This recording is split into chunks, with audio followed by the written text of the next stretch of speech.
Looks like we are ready to begin to live stream. Am I correct? Can I get an indication? Thank you very much, comrades. I'm going to request that when we start the proceedings, let us minimize the up and downing outside. That's number one. Number two, let's get our phones on silence, please. This particular session, we are now fighting the Africa Midrand Movement Constitution. And we are going to request that we pay attention, less movements from the back there. Can we get the leadership to take their seats and admin staff so that we start fighting? Are we ready? Comrade Tumelo Mlandeni, who is the head of political education in Africa Midrand Movement, is going to take us through the Constitution, which is a guiding document for all leaders, all members of Africa Midrand Movement, when we proceed from here to building solid foundation for the organization to take over the local elections after 2026 local elections. Comrade Glen. Thank you very much, Chair.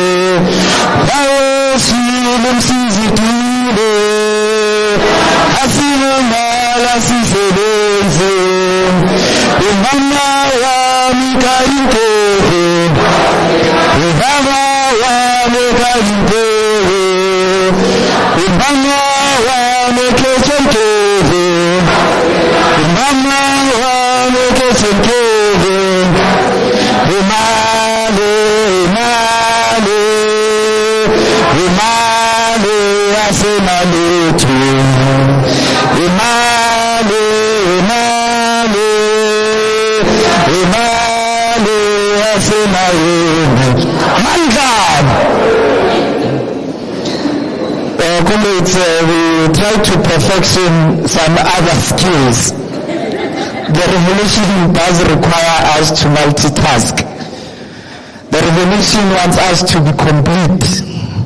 We must be able to lead, to educate, to agitate, to mobilize, to organize.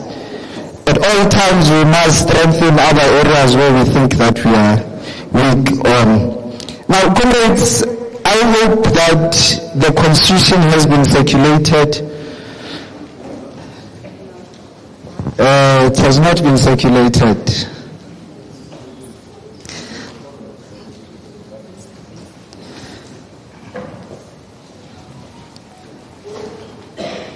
Let's quickly circulate the Constitution.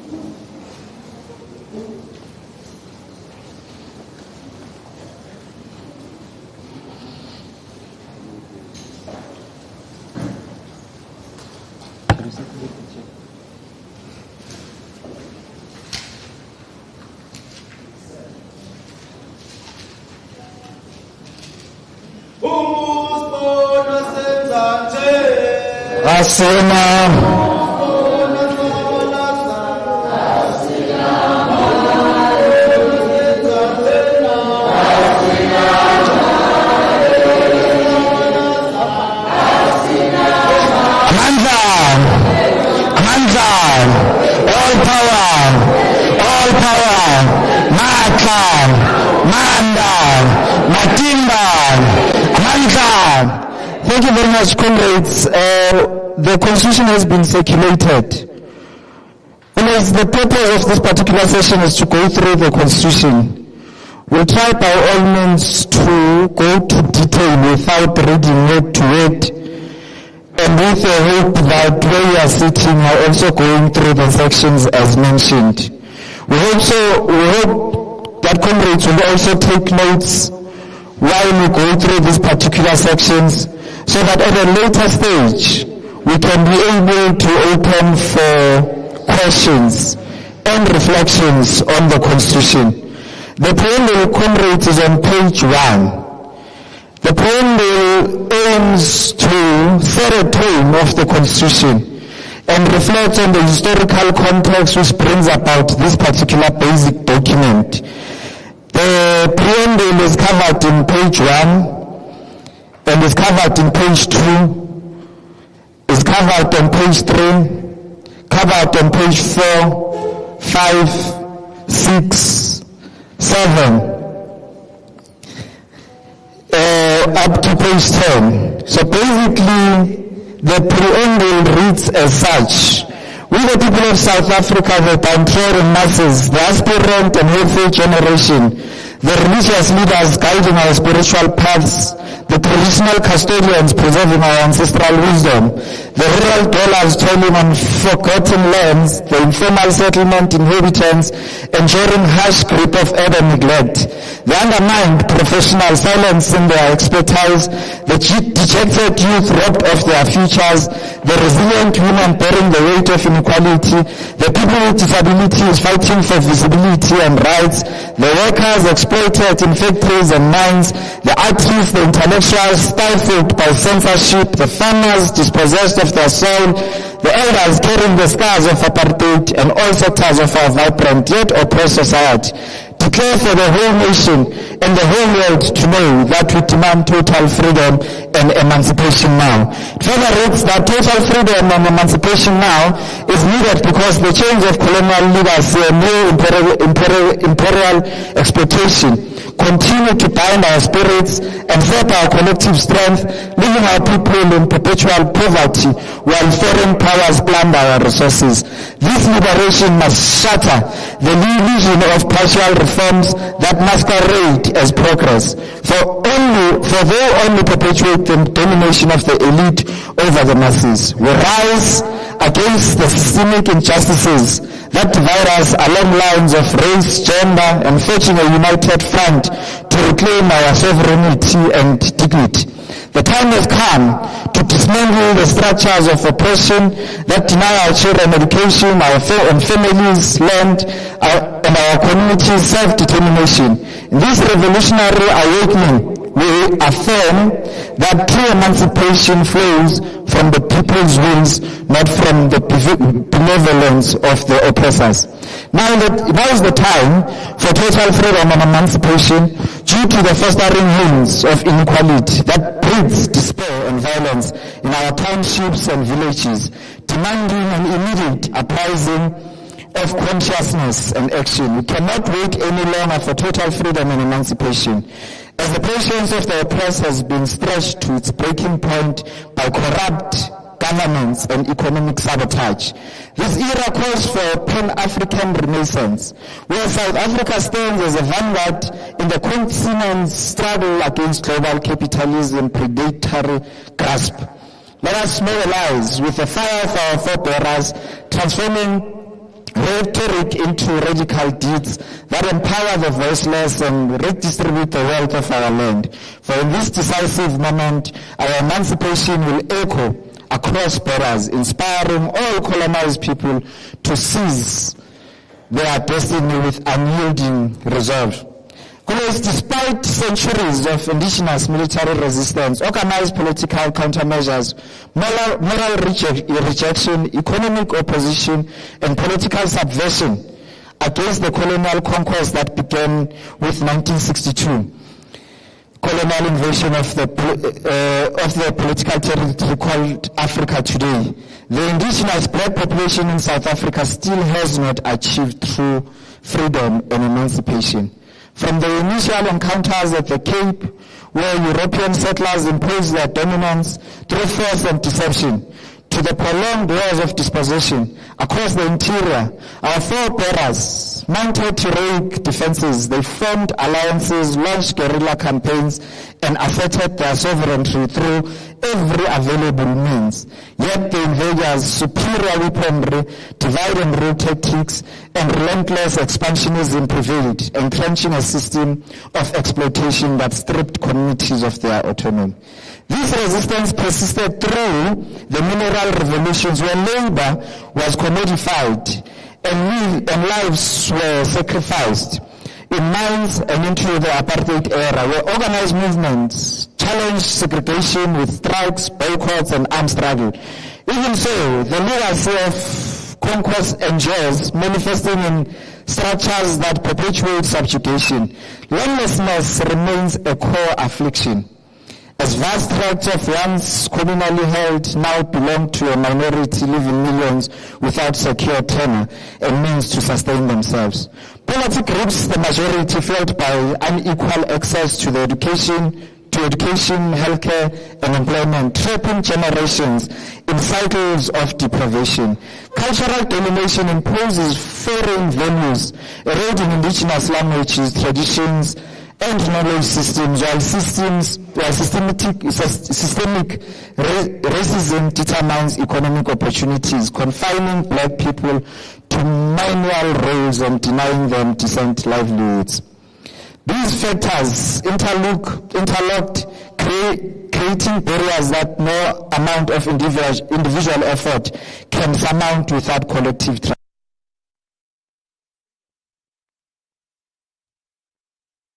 Successive elections raise hopes of a new beginning, marking the end of statutory apartheid and the dawn of constitutional democracy. For the first time, all citizens could vote, symbolizing a break from overt racial exclusion and pledging equality before the law. However, comrades, for the black majority, inclusive of indigenous Africans, people of Indian origins, and the colored population, true and real freedom and emancipation remain elusive. The transition, hailed as a miracle, preserved the economic foundation of inequality. Where wealth accumulated under colonialism and apartheid stayed concentrated in few white hands, political power shifted, but economic control did not, leaving the masses to inherit a facade of change. Poverty persists as a daily reality, with households struggling to afford basic necessities amid rising costs and stagnant wages. Joblessness afflicts millions, fueled by structural barriers to entry in the labor market rigged against them. Inequality widens, the chasm between rich and poor, making South Africa one of the most unequal societies globally, where the top percentile holds resources while the bottom suffers destitution. Crime surges as a symptom of desperation, tearing communities apart and eroding social cohesion. Underdevelopment, comrades, plagues rural areas and townships with crumbling infrastructure, inadequate services, and neglected public facilities, perpetuating marginalization.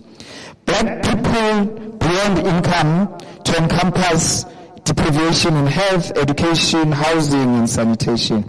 Families lack access to nutritious food, safe water, quality schooling, compounding vulnerabilities, and stifling potential. This multifaceted hardship is not accidental, but a continuation of historical dispossession, where systemic forces ensure that emancipation remains a distant dream for the majority. The erstwhile liberation movement, which ascended with the resounding promise of a better life for all, has lamentably delivered a better life for only a few. Entrusted with a mandate to redistribute wealth, reform land ownership, and uplift the oppressed, it instead entrenched elitism, allowing corruption to flourish and resources to be siphoned into private pockets. Public funds, comrades, meant for housing, education, and healthcare, were diverted, leaving infrastructure in decay and services inaccessible. Now, the vision of an inclusive growth morphed into crony capitalism, where connections trammed, mirrored, and masses were sidelined. Alternatives that emerge as potential liberatives have proven nothing but farces, cults built around personalities, and family dynasties that mimic the very flaws of the dominant force. These entities parade as opposition, but replicate patronage network. They offer rhetoric without substance, dividing the people along ethnic or factional lines rather than uniting them against common enemies. Such formations lack ideological depth, serving as vehicles for ambition rather than instruments for change, thus fail to inspire and mobilize the dispossessed. This dire reality demands the establishment of Africa Maibuya movement as a true people's liberation movement in the 21st century. For our people stand defenseless without a fighting instrument for total emancipation and freedom. Born from the unfulfilled yearnings of the masses, this movement arises to fill the void, organizing the oppressed into formidable force capable of dismantling entrenched inequalities. It recognizes, comrades, that previous efforts, through valiant, were compromised by external pressures and internal weaknesses, leaving the struggle incomplete. Now, in an era of global shift and technological advancement, the Africa Maibuye harnesses these tools for progressive ends, adapting timeless principles to our contemporary battles, undergirded by the spirit of Ubuntu, which binds us in mutual humanity. And driven by excellence, honesty, and scientifically proven solutions, the movement rises to take the spear of resistance and convert it into symbolic pen of strategy. It fights with superior alternatives rooted in knowledge, expertise, and information, drawing an empirical analysis to devise policies that address root causes. This will be achieved, comrades, in conjunction with royal and traditional leadership, long marginalized by the colonial and post-colonial system, restoring the rightful place in governance and decision-making. By integrating the indigenous wisdom with modern science, the movement ensures holistic approaches that honor heritage while pursuing progress. In Africa Maibuye, the Africa Maibuye movement rises as a people's movement, not a committee to manage the common affairs of the ruling class. It exists to achieve total freedom and emancipation now, manje, mobilizing the working masses, peasants, intellectuals, and all progressive forces in a united front against exploitation. Fully appreciating that there are those who fought for total liberation that before the movement, it builds upon their sacrifices, learning from past triumphs and setback to forge a path untainted by compromise. This constitution enshrines the principles that will guide our collective endeavors, establishing relentless action. It commits to scientific socialism with South African characteristics, adapting universal truths to our unique context of racial capitalism and cultural resilience. Through this framework, comrades, the movement will foster strategic state participation in strategic sectors, promote industrialization, and ensure equitable distribution, creating a society where prosperity is shared and dignity is restored. While the Africa Maibuye movement will contest the elections at all levels to gain access to state power and implement transformation policies, it is not a narrow electoral platform confined to periodic voting rituals. Elections serve as one strategic arena in a broader revolutionary struggle, where the movement amplifies the voices of the oppressed and challenges systemic injustices through democratic means. However, its essence transcends ballots, encompassing year-round mobilization, community service, branches functions as perpetual hubs of actions, addressing immediate needs like health care, education, economic support, providing the movement's commitment endures beyond campaign. Comrades, the Africa Maibuye movement stands as an instrument and vehicle for unification of liberation forces, forging unbreakable alliances among progressive groups to dismantle oppression with collective might. It rallies disparate voices into a thunderous chorus, ensuring that fragmented struggles coalesce into a unified front that overwhelms adversaries. Through shared purpose and strategic coordination, it ignites a revolution where unity becomes the ultimate weapon.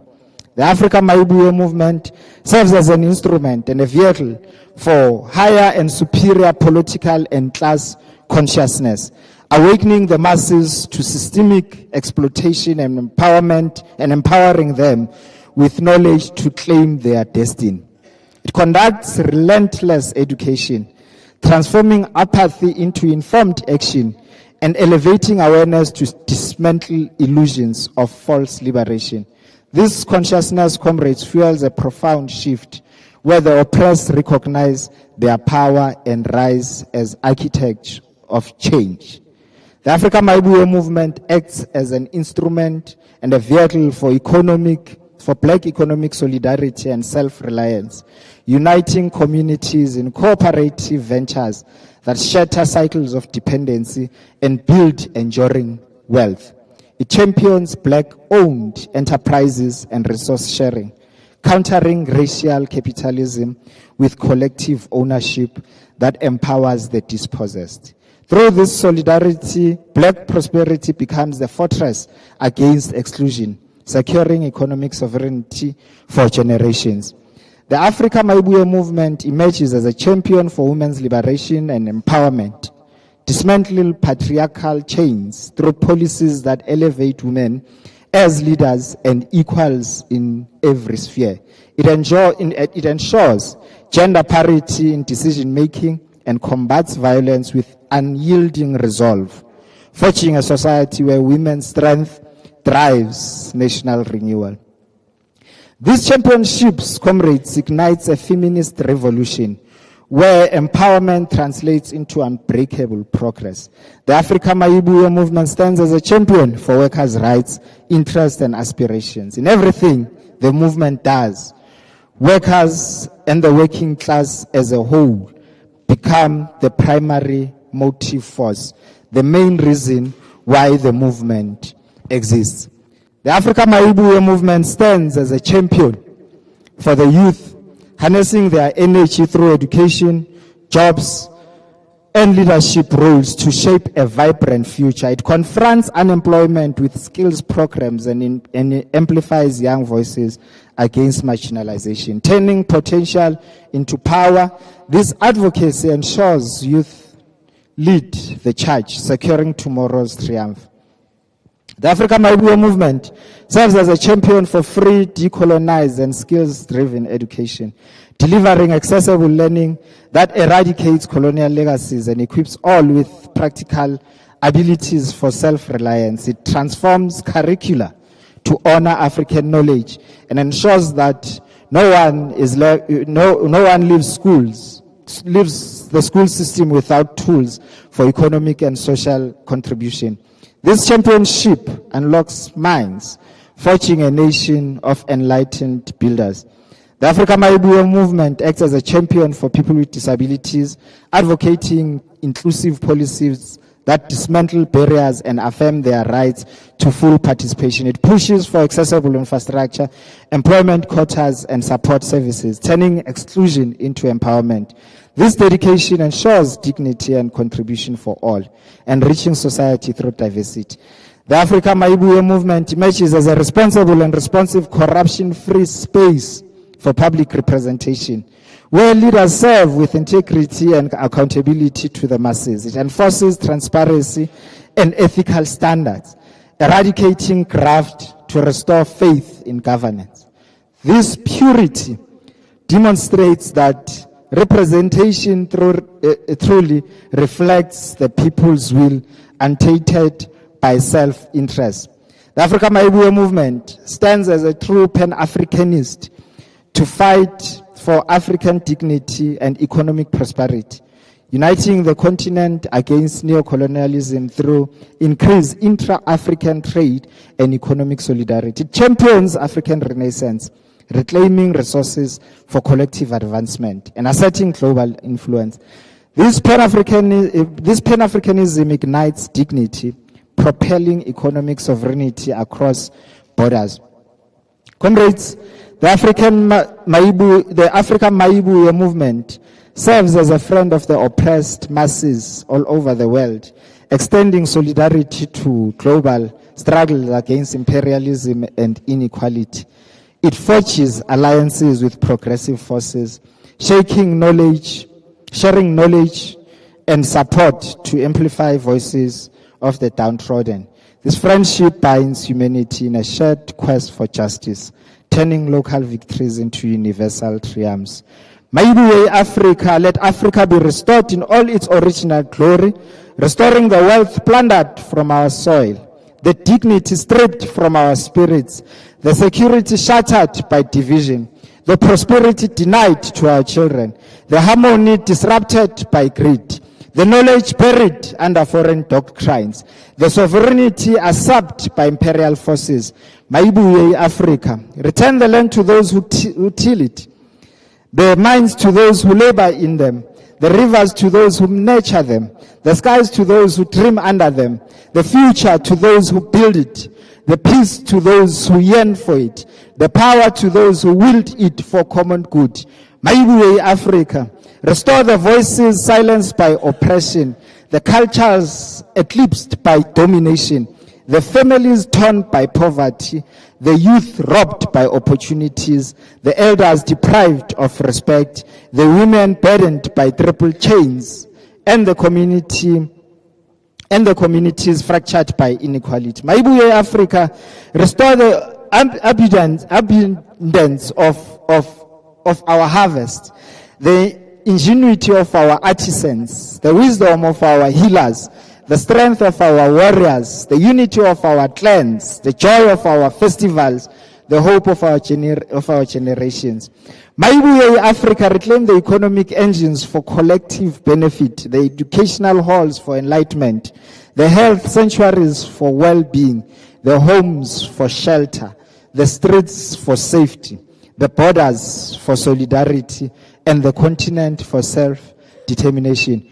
Maibuye Africa, revive the spirit of resistance in every heart, the flame of justice in every action, the bond of Ubuntu in every relation, the pursuit of excellence in every endeavor, the honesty in every word, the science in every solution, and the emancipation in every step forward. Maibuye Africa, let the restoration begin.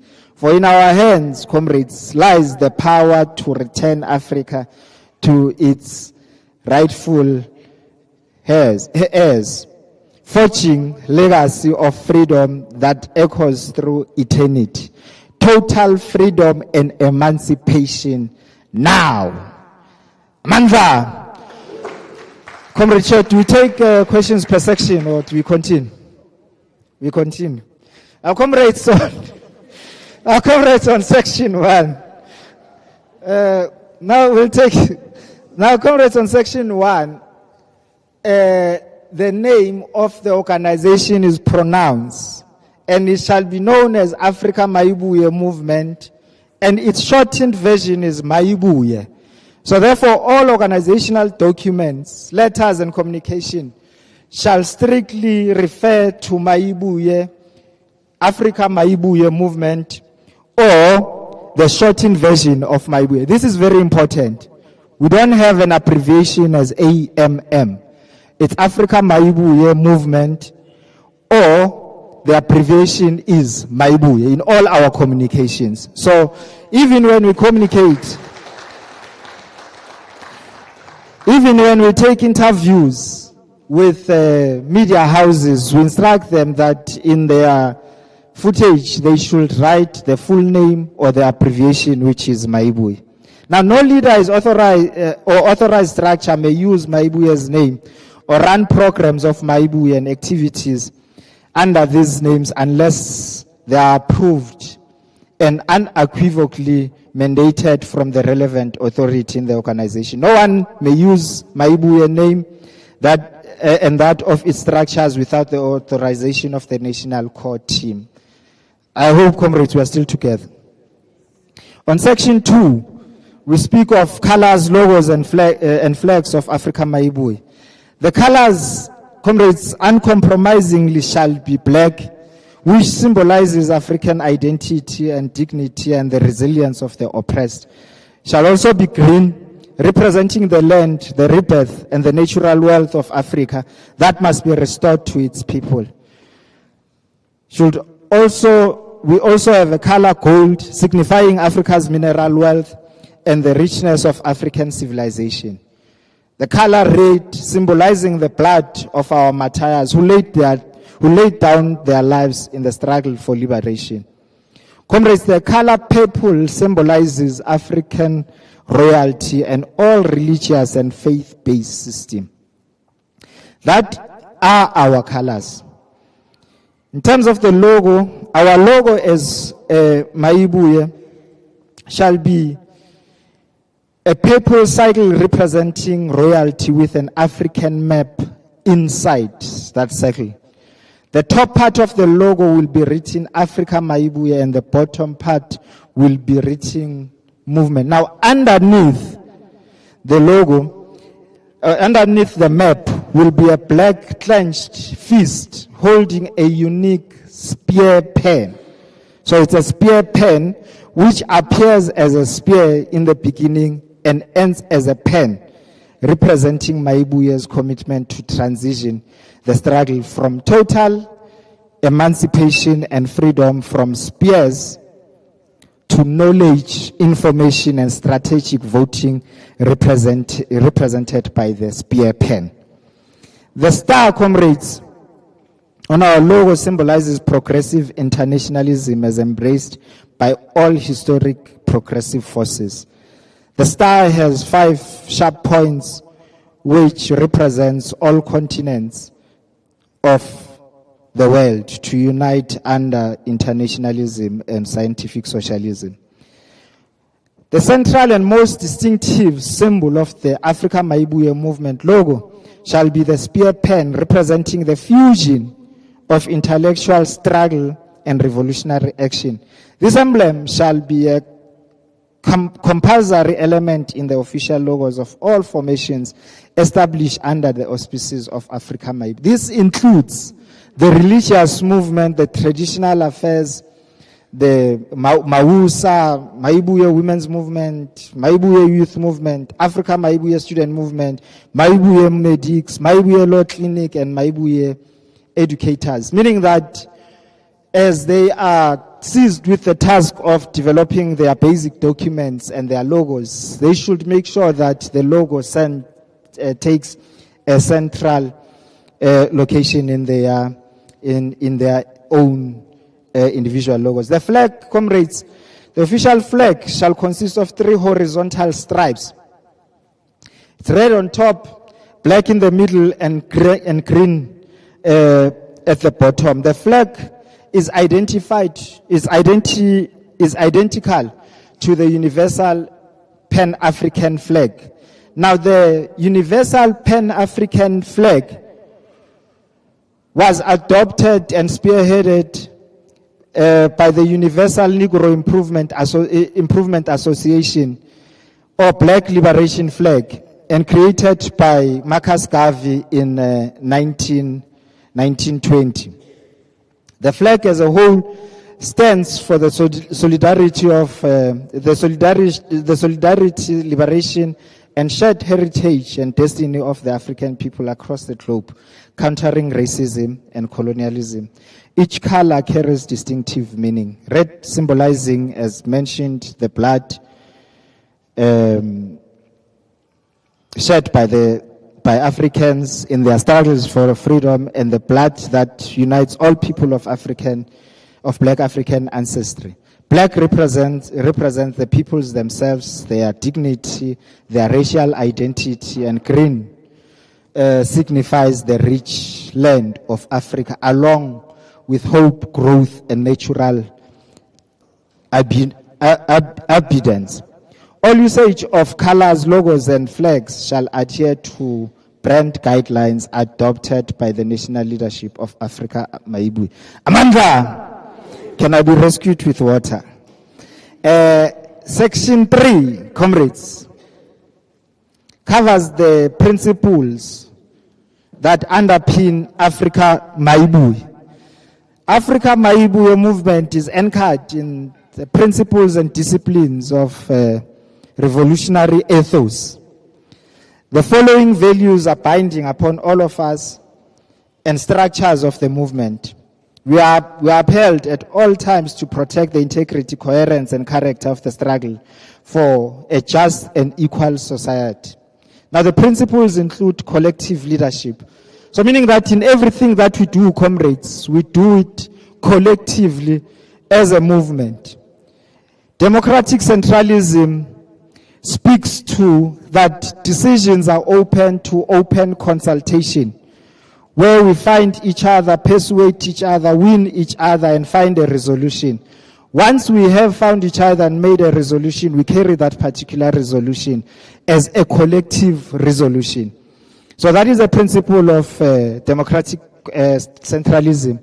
And that also, the decisions of the higher structure supersedes all decisions that are taken from lower structures, meaning that decisions of lower structures should at all times be inspired by decisions and guidance of higher structures. The respect for our people is a central principle that binds Maibuye together. At all times we treat our people and our comrades, our opposition and other political parties with respect. We are not permitted to insult each other, our opponents, or whoever that we disagree with, even if how much we disagree with them. In terms of honesty, comrades, we are expected by all times to hold dear the principles of truth and at all times speak the truth. Comrades, principle number 5 is utmost and optimal discipline. At all material times, we must demonstrate discipline. We must at all times come to meetings prepared. We must at all times attend meetings on time. When a meeting starts at 9 o'clock, we are all expected to be here at 9 o'clock. Selflessness. The revolution expects us not to think that we are owed anything by being at service to Maibuye. We must at all times be selfless. We must spend whatever we have and share with fellow comrades to make sure that we correctly carry out the struggle. We must love the people and love one another. At all times, we should be able to exhibit a level of knowledgeability. We must be inspired to read. We must be inspired to debate. We must be inspired to, at all material times, gain knowledge. And that leads to the next principle of class consciousness. We are biased up unapologetically to the left and the working class and the poor.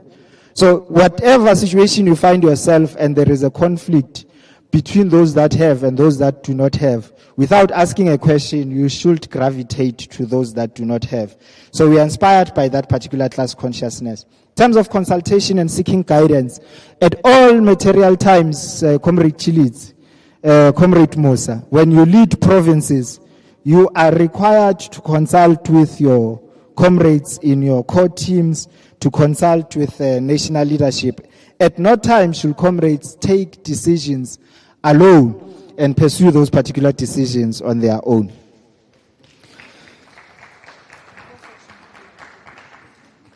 Comrades, can we take questions on the first two sections? Comrade Chair. Thank you very much. Comrades, we advised that we take notes and let us be on the relevant documents which has been presented, which is Africa Maibuye Movement Constitution. I'm here now. I'm noting hands. That's number 1, doctors. And then number 3, 4, ending with Comrade Lazola at the back.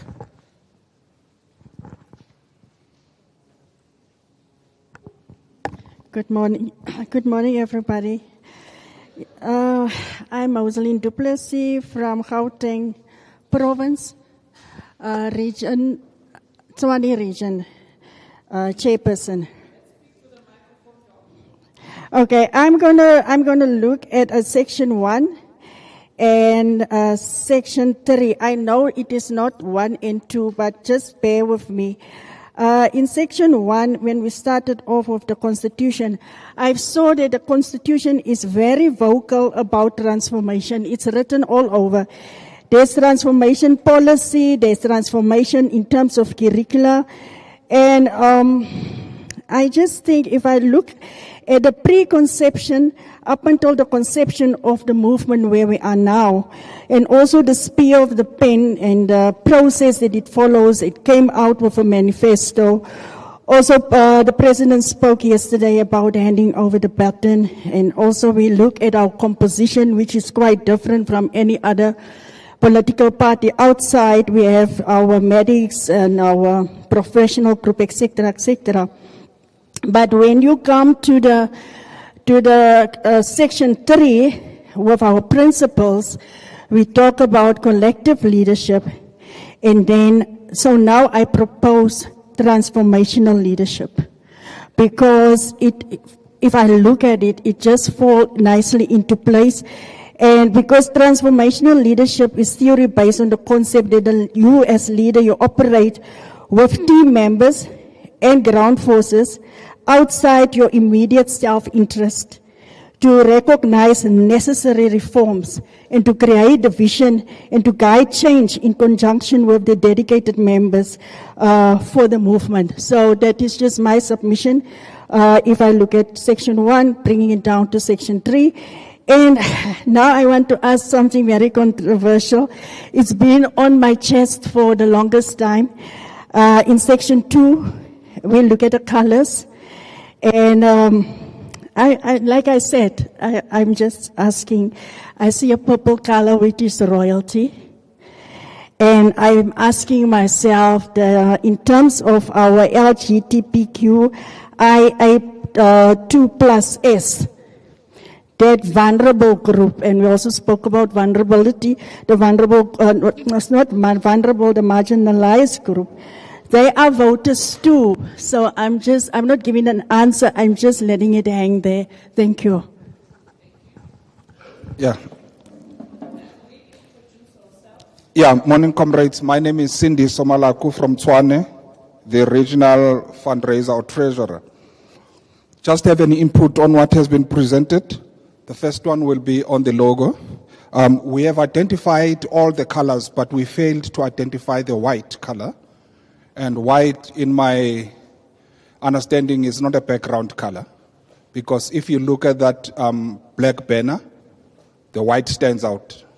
Maybe on the white banner, one may argue that it's a background. But on the green banner, white also stands out. So white is our color. So I would want us to, in fact, even our t-shirts are mostly white. So can we define color as well? I mean, white as a color, and what white means. It is, the president yesterday said we should offer solutions. So it is my submission that white could speak to the purity of the African continent, which is, we claim that Africa was pure before it was adulterated by the colonizers and imperialists. So white should represent the purity of the African continent. That is my submission. And then on the flag, I'm glad that we have defined it, and then I would appreciate that if it can be a rule that it should be red, black, and green. Because what I see now, even on our social media, we start with black, red, then green. So, comrades, it is clear from this presentation that red is right at the top in terms of our flag, of our flags.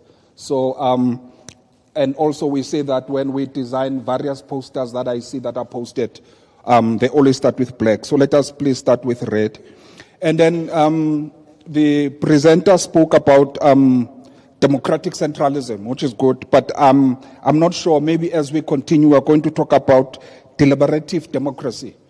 because not everything is going to be subjected to conferencing or convention in our case. There are instances where we are going to, I don't want to use this word, but I will use it, it sounds filthy, where we are going to deploy people into certain areas, certain positions, you know. So the question of deliberative democracy comes into the fore.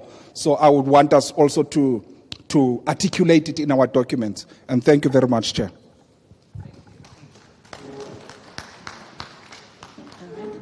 Thank you so much, Chair. Thank you, Chair, for the opportunity. My name is Asonele Melapi. I am the Deputy Chair for Social Assistance. I recognized in page 24 in our digital copies and in page 15 in what our comrade Tumela wrote, that Maibuya Social Assistance is not listed amongst the committees for the logos. And I believe that it is evident that there's a systematic neglect of the poor in our country. So social assistance is actually what is needed to show that we are not only a movement of speaking, we are a movement of mass action and impact. So I would like that social assistance is recognized in the documentation and that we are also included in the Constitution. Thank you.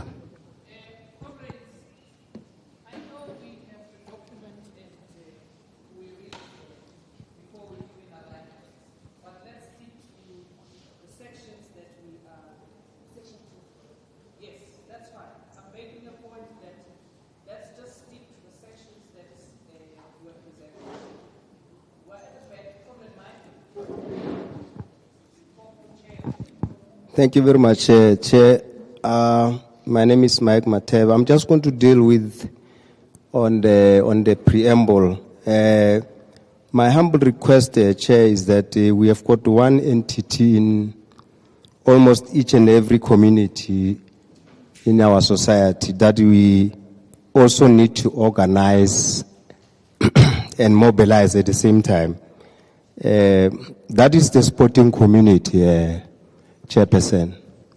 The sporting community plays a very important role in each and every community in terms of health, in terms of we can even economically benefit from having sports activities in each and every community. So I think maybe the preamble should also include the sporting community as one of the motive forces that need to be mobilized and organized. Thank you.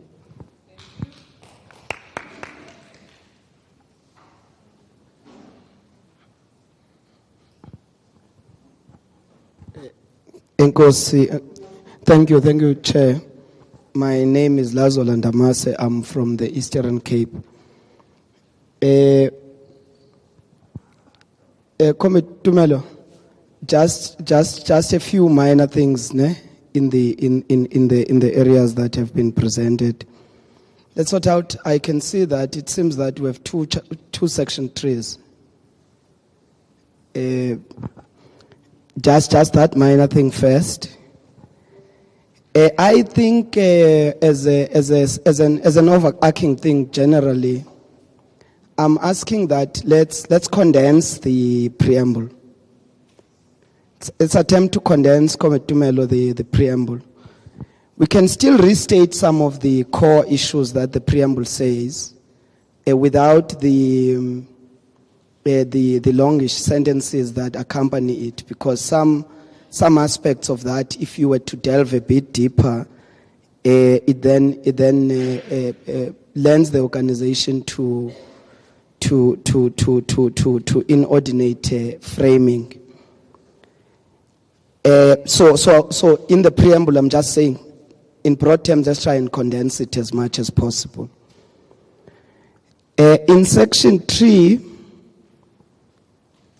I am not too sure whether or not there is not an overlap per se in seeking to build a capable developmental state with the desire for being a scientific socialist movement. So I'll seek for a middle ground. I'm not saying we must remove capable developmental state elsewhere in the document because I've seen where it is also located. I'm just saying in section 3, let's retain it rather than capable developmental state. Let's rephrase it. Say a just society. By just society, you do not have to say a socialist society. On principles, you'll bear with me a little bit, Chair. I hope I'm not taking much of your time. On principles, there is the question of class consciousness. Tumelo, may we not drop the word class? Or if we are not willing to drop the word class, because I would say let's drop the word class and say consciousness.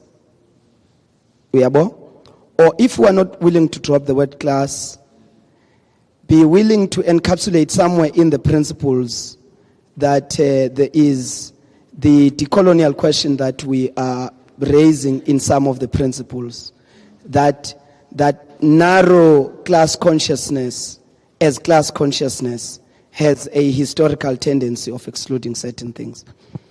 Thank you.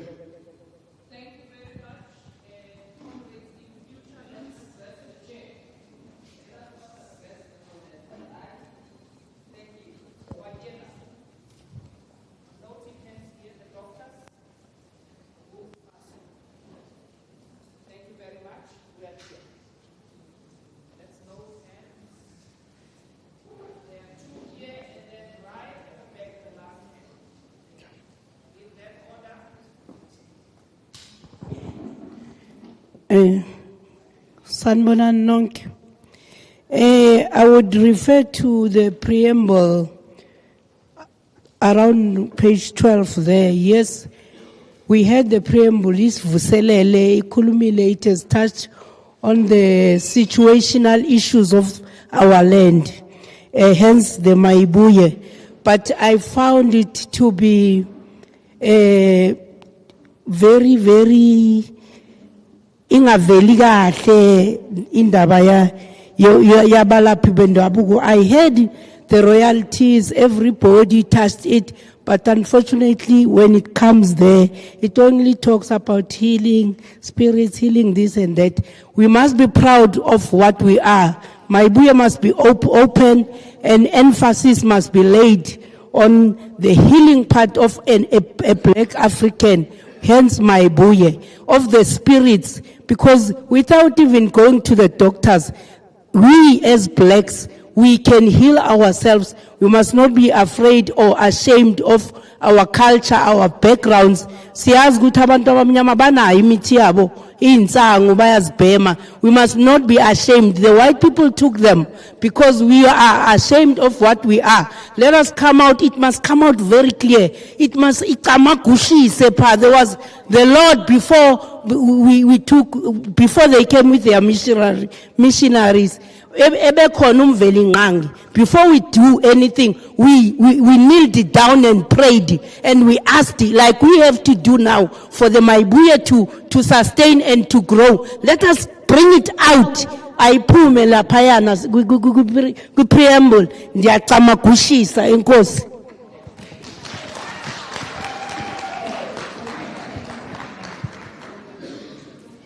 Ngiyabonga Sihlalo. Mine is on the logo only. When Maibuye was launched, there was a lot of noise that was made with regards to the similarity of our logo with the one of other parties that I'm not going to mention. So I just want to check if we have managed to bury that one for good, so that it does not keep on cropping up. And the last one is to check if in most of the cases, when political parties are launched, there will be those who will try to take them to courts with regards to their names and logos. So I just want to also to check if we have not been challenged so far, and if we have not, happy for us, because nobody will ever do that. Thank you. Greetings, leaders.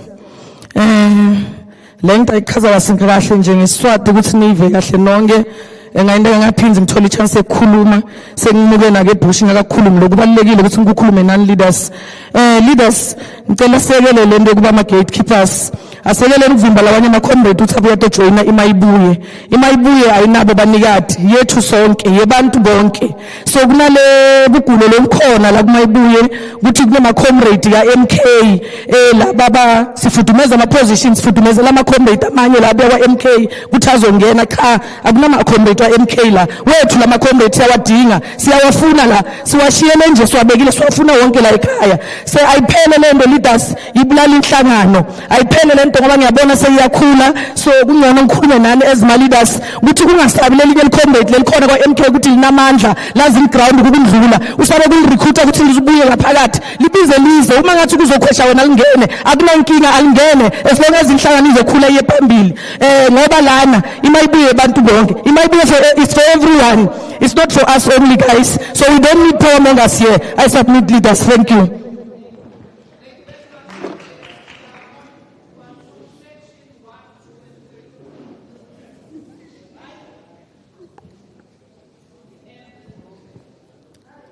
Thank you very much.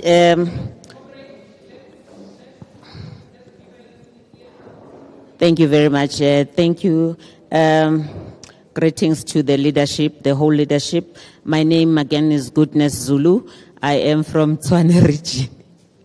Please don't ask me the word. Thank you very much. Thank you once again for such a well-written document so far. It really articulates very important issues. I just want to say, as I'm reading this document, there is one aspect that I would like right at the beginning to be articulated. Yes, Maibuye is confronting very difficult issues, emancipation of people. I am not sure as to whether you lean as an organization or we lean as an organization on human rights, because that is not coming out clear on the document. So as the world, we have the Universal Declaration on Human Rights, so that somebody, when it looks at the constitution of Maibuye, will say, yes, if I vote Maibuye, then we are emancipated. What then? How are we going to be treated? Are we going to be treated with human dignity? Are we going to be treated with freedom, justice, and peace? And so when you articulate human rights right at the beginning as one of your ethos or one of your perspectives on which you lean or you embed your programs, it satisfies many people of the world, in fact, including our own people, because I need to motivate these comrades. Sorry, Chair, if I'm taking long. We have seen movements in our own continent who have been liberating people, but thereafter, when they've attained liberation, how they treat their own people is with indignation. So one must already answer that. How are we going to be treating our people? Someone would ask, are we going to treat them with barbarism like it has been done in many parts of the country, preventing things like civil wars and all that? Thank you very much.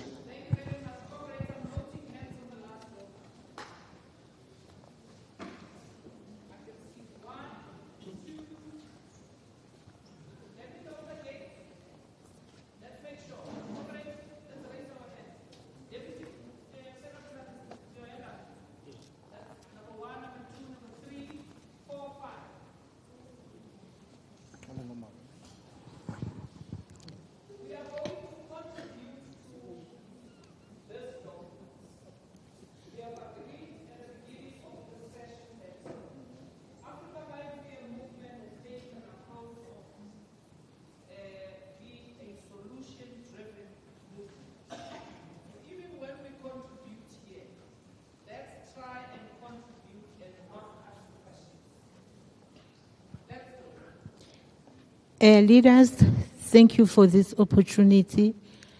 Firstly, I would love to thank the Maibuye for including people with disabilities in their constitution. That is a wonderful thing, and that is why Maibuye is so unique, because they include people who have been stigmatized for the past 30 years of democracy. I've got one submission to the preamble. I'm going to talk about the preamble. Yes. What I would love to say is that can we please ensure that not only women should champion the disability rights and everything, all the departments should be able to champion it, because we take people with disabilities, it's a political issue and it belongs to all the department. It's not only for the women to champion it. And the women are, they've already championing it. So I would like all the other departments like youth, like fraternal, the mother body should also be able to champion it, so that people will be able to be, like we people with disabilities, we can be empowered. Thank you. No, thanks. I'm Comrade Charles Mokwela from Mohalakwena, Ward 27, in Limpopo. Yeah, what I would like to, my submission is just to welcome the Constitution itself, as it is very clear, in line with what our people have been looking for. It is actually in line with, based on the report which was also read. As we go through, we could see that mainly all the motive forces, and it clearly defined what is the movement and also a political party that were actually forming. I believe it's a very proper foundation document that all of us will have to then follow. Also on the issue of the logo and colors, I think it clearly defined everything, and it's quite unique to other organizations. I don't believe there is any other thing which can actually be a challenge, like how it is explained on the Marcus Garvey in Africa. The whole concept is very clear. The issue of the spear pen, it must also be emphasized to those who will be doing what you call regalia, because the spear pen there is clear. It have 3 dots, but in other, if you see on other regalias, it's actually missing, because the logo, it remains the identity of the organization, which actually need to be defended. So my submission is based on part of those 3 parts. The first one and the second one on the logo, and also part of the principles that are actually there. I believe partly most of the principles that are there, all of us, we know that our organization is guided by democratic centralism, and therefore it have to remain as such, so that we are able to guard our own unity and cohesion, and also inspire confidence in the Now, as I close, I'm saying that's what will be able to guard our unity as a movement, because any organization which doesn't have be guided by principles, it can't be able to succeed. It will be chaos. Thanks. Thank you.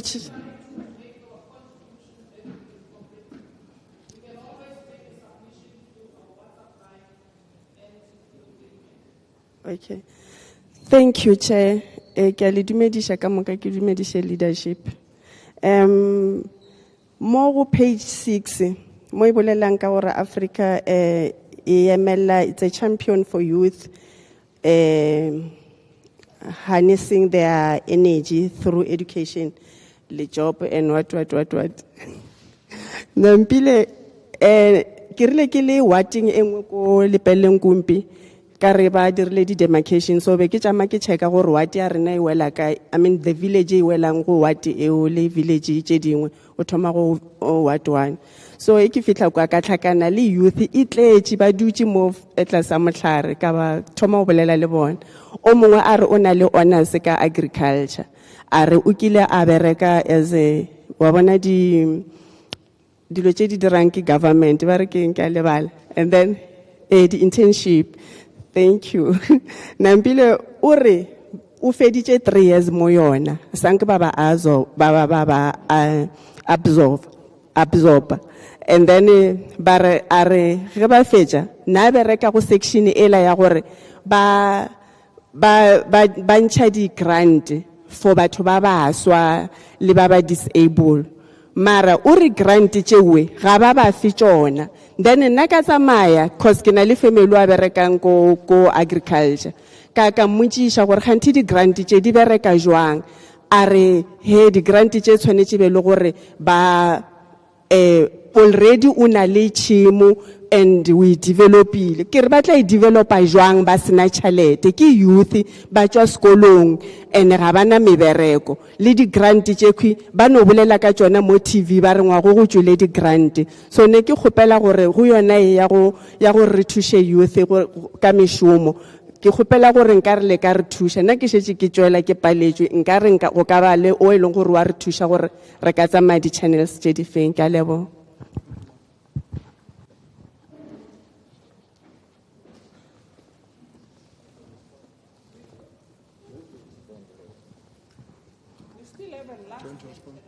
Oh, this is the last? Oh, okay.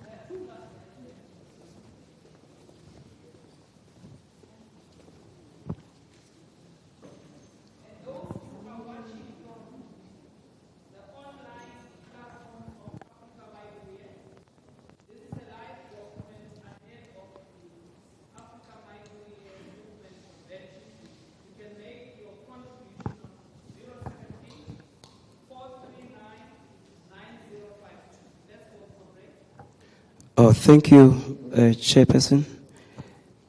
Oh, my name is Prof. Kamele Bluefontaine. I'm one of the guests. I think they forgot to introduce us. It's okay. The contribution I would like to make here is in line with section number 3 that speaks of principles underpinning. Under the principles, I've been reading them, but I would like to make a submission with due respect. I think there is A until G. To make H as maybe if I shorten it, to say taking our rightful position in line with all spheres of life, being self-confidence, self-worth, self-responsibility, taking our good self-image. This, in short, is to try and say we have to see ourselves as people from whom answers should come from. If you can recall, if I make one of the example, if you go to education, you'll find that in most of schools, we've got wise people. It's like we are failing in line with education. So we really have to get to a point where we say we need to take our rightful position in all spheres of life so that we are self-reliant enough. We are people that we say are the right people that God created in Africa or through Africa Maibuye movement for us to be able to be the answers to all our God-given challenges. Thank you. Kilewe leadership, greetings. Kitifo Mutiti from Concert Ward 10, NCT member in the Free State. Negibata utsafela the submission page. The first line, we the people of South Africa. I feel like it is problematic in a sense that we are saying we are an African movement. Now, if we say we people of South Africa, we are regionalizing ourselves. And we must be forward thinking as a movement. Also the form or membership form, somewhere passport number. My understanding is it is also going to accommodate our African sisters and brothers in our organization. Secondly, the issue of flag in page 16. Another speaker, the red and yellow and what the way the constitution. I think I believe it is not going to be correct because it's not going to speak to the Pan-African and the Black Liberation flag once they change the colors. And our Sheba Montong already, more group national, the colors are correct. And everywhere, I saw some t-shirts, the colors are correct. I think Tsonsori remain as black on top, green in the middle, and red at the bottom. Thank you.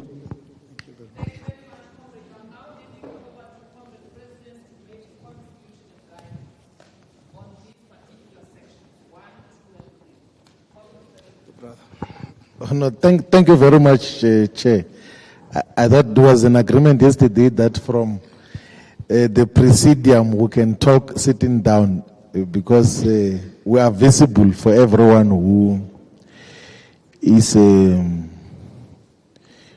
the. So the unfortunate or fortunate reality with logos is that once you agree on the colors, you can't move away from it. In terms of, so we purposefully did not define the white color so that the logo can be adaptable, like this. So if you had said white is a color, you are going to be forced to push white in the middle there. So that is why we leave it as a background color, so that we can be able to adapt the logo. It's a, if we want to define purity, it's okay, but it's a logo which, like the white is a background.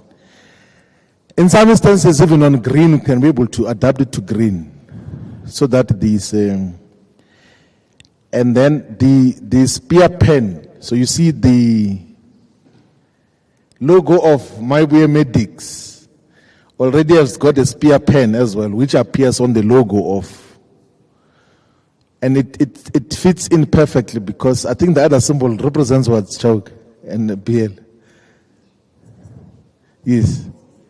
So globally and universally, the snake that is there represents healthcare. Everywhere else, there's a logo for healthcare.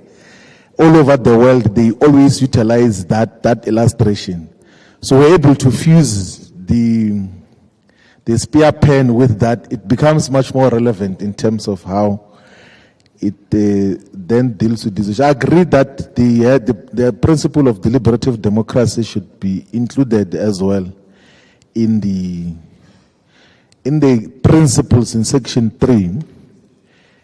Social assistance is not an organization, so it can't have a logo. It's a department, so the organizations that are mentioned there, they're relatively autonomous organizations. Medics is an organization, the youth movement, the women's movement, the student movement, Mausa, the law clinic will be a separate organization as well, it's purposefully, but social assistance is not a separate organization. It's an integral part of Mybuye as an organization fully. The same way the communications committee will be, if there are other committees that are established, they are integral in the organization. They are not separate organizations. They can't have their own identity that is separate from the identity of the organization.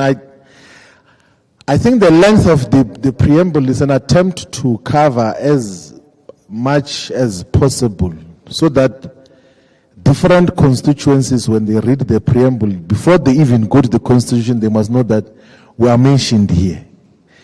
That is why I agree that even there has to be mentioning of Abelaphi and Dabuko as well as there has to be a sentence that acknowledges that workers, so someone must be like, okay, this one is about us here. Just as by reading the preamble that it looks like the story that follows is going to speak to all of us as a people. I agree as well that we can say we the people of Africa instead of just we the people of South Africa. I think we can, inconsistent with the commitment to the African Revolution, and the logo already has got African map. We don't have a South African map just only. It's a principal issue that attaches us to the emancipation of the people of the African continent here in South Africa, in the African continent, and in the diaspora, and that is one of the issues that we're dealing with. And then I think the issue of numbering, I agree, must be dealt with accordingly, properly, so that we do not repeat some of the sections. Since the party's registration, there's never been any objection, not a single objection, to the name and to the colors and to the logo. So there's not a single objection from anyone, and it's public information that, the government printing works publishes a government gazette that says that those who want to object to this identity should do so. So unfortunately, we have got only one African map. So if there are African maps elsewhere, we can't draw another one. If we had an option of drawing another African map, we could do it like that. And unfortunately, there is only one star as well. What else do we do? And we want to express the same message that the star represents of progressive internationalism in terms of the issues that happen. But the last plea that Chair want to make is that whilst we can raise all issues when we are raising hands here, at least for this part of the Constitution, let us make submissions on issues that relate to the Constitution, so that we do not veer off. Yesterday, after the Restoration Manifesto, we discussed everything. Permissibly, there's nothing wrong with that, but let's try to be thematic, because we are still going to have presentation of the organizational report. So all the issues that speak to gatekeeping and wrongdoing can relevantly be raised when we are dealing with the organizational report, so that we then deal with those issues. But for now, let us stick to the Constitution, so that I appreciate that the same spirit, instead of asking questions, let us make input to say this is what I think should be expressed in the Constitution in terms of those issues. I agree that the consciousness as well aspect can be articulated in a far much more qualitative way than it is, whether it's class consciousness or consciousness in general. That doesn't ignore the decolonial question. Chair. Thank you, Comrade President. I'm now going to hand over back to Comrade Tumelo to deal with section 4, 5, and 6. Comrade Tumelo. Thank you very much, Comrade Chair. Thank you very much to plenary and the guidance provided by the President. On section 4, which has erroneously been listed as section 3 for the second time, we are addressing issues of aims and objectives, and one, that Maibuya movement is a people's movement and total liberation and emancipation movement, fighting for total freedom and emancipation now. Africa Maibuya movement fights for, so now we expatiate in terms of what is total emancipation. Total emancipation encapsulates total political freedom. It also encapsulates total economic freedom. It also includes cultural freedom and decolonization now. It also includes to build a capable developmental state, which was mentioned earlier, and to be a caring and responsive movement. In terms of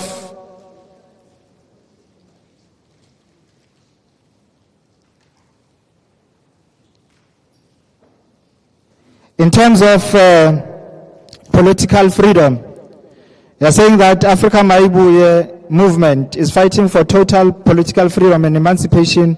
This means achieving a comprehensive and uncompromised sovereignty where the people exercise genuine power over governance and decision making and national destiny, free from elite capture, corruption, and external influences that undermine a democratic will. It also entails a political system that is truly representative, accountable, responsive to the masses, ensuring that every citizen participate meaningfully in shaping policies that affect their lives.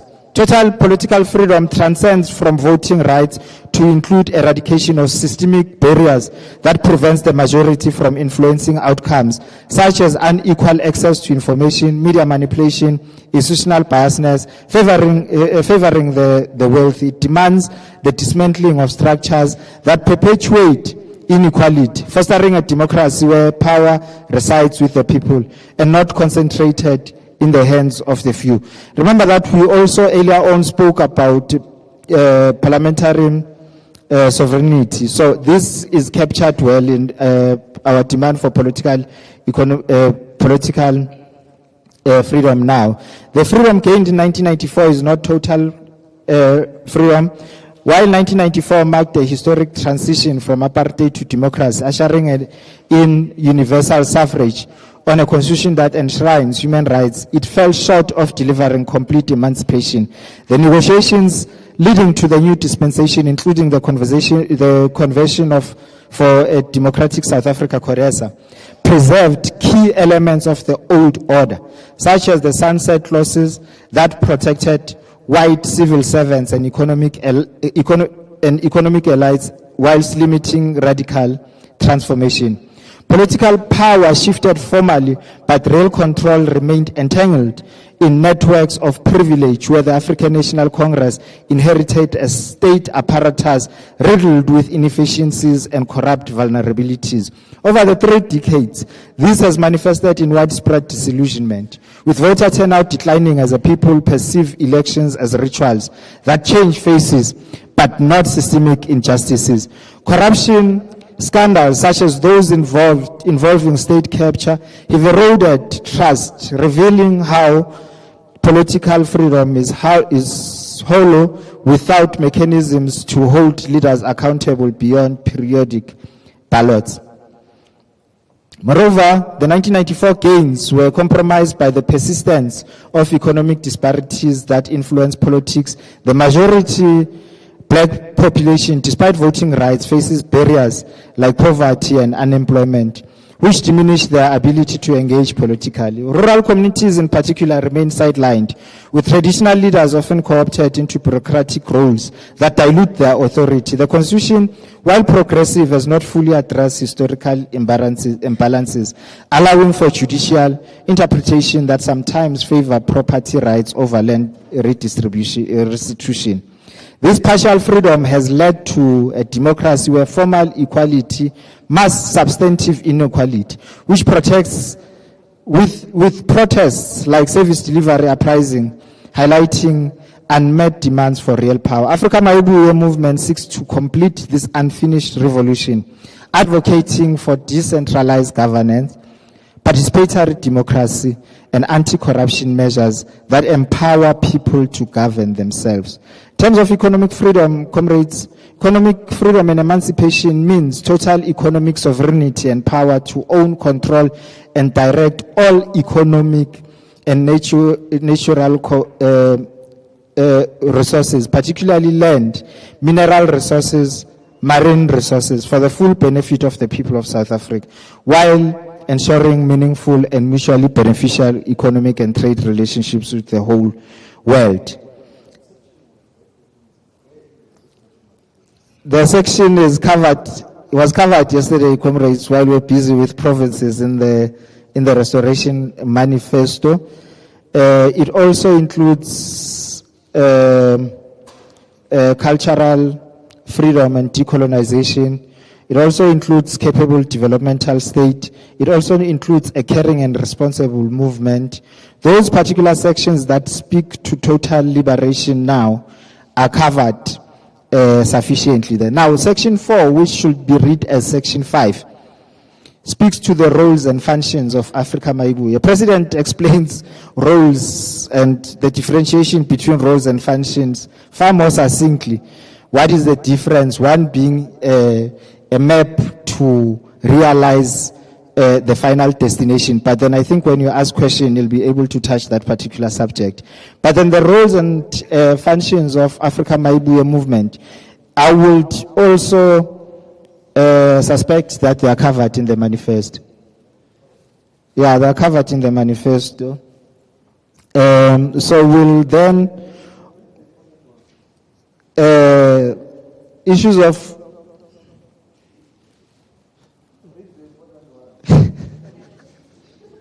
important word, President. Which important? Comrades, they are covered, those issues in the manifesto. Let's go to the more important roles, comrades. The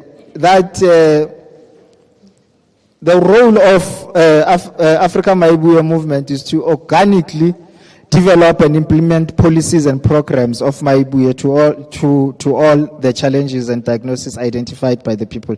So remember that we've identified 100 diagnoses. Those particular diagnoses should find expression in our policies. So the current role is that we should be able to work towards those particular policies that speak to the problems that we've identified. Also to organize and mobilize the people of South Africa behind the vision and purpose of true liberation and emancipation under the full understanding and conviction that the people are their own liberators. Comrades, there's a huge difference between organizing and mobilizing. We mobilize for an interest. We mobilize for a demand. But then we organize for a structure so that we should have a lifeline, an organization that mobilizes people behind a common vision. To organize, mobilize, and unite all progressive formations, the workers, the youth, the women, the students, traditional leaders, faith-based, civil structures as part of the broad movement for total freedom and emancipation.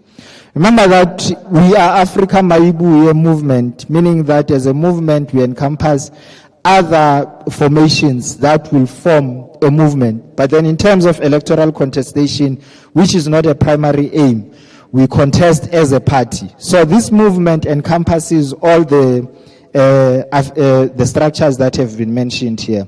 To advocate for and defend fully associate with the struggles of workers, ensuring decent work, fair wages, collective bargaining rights, and protection against exploitation.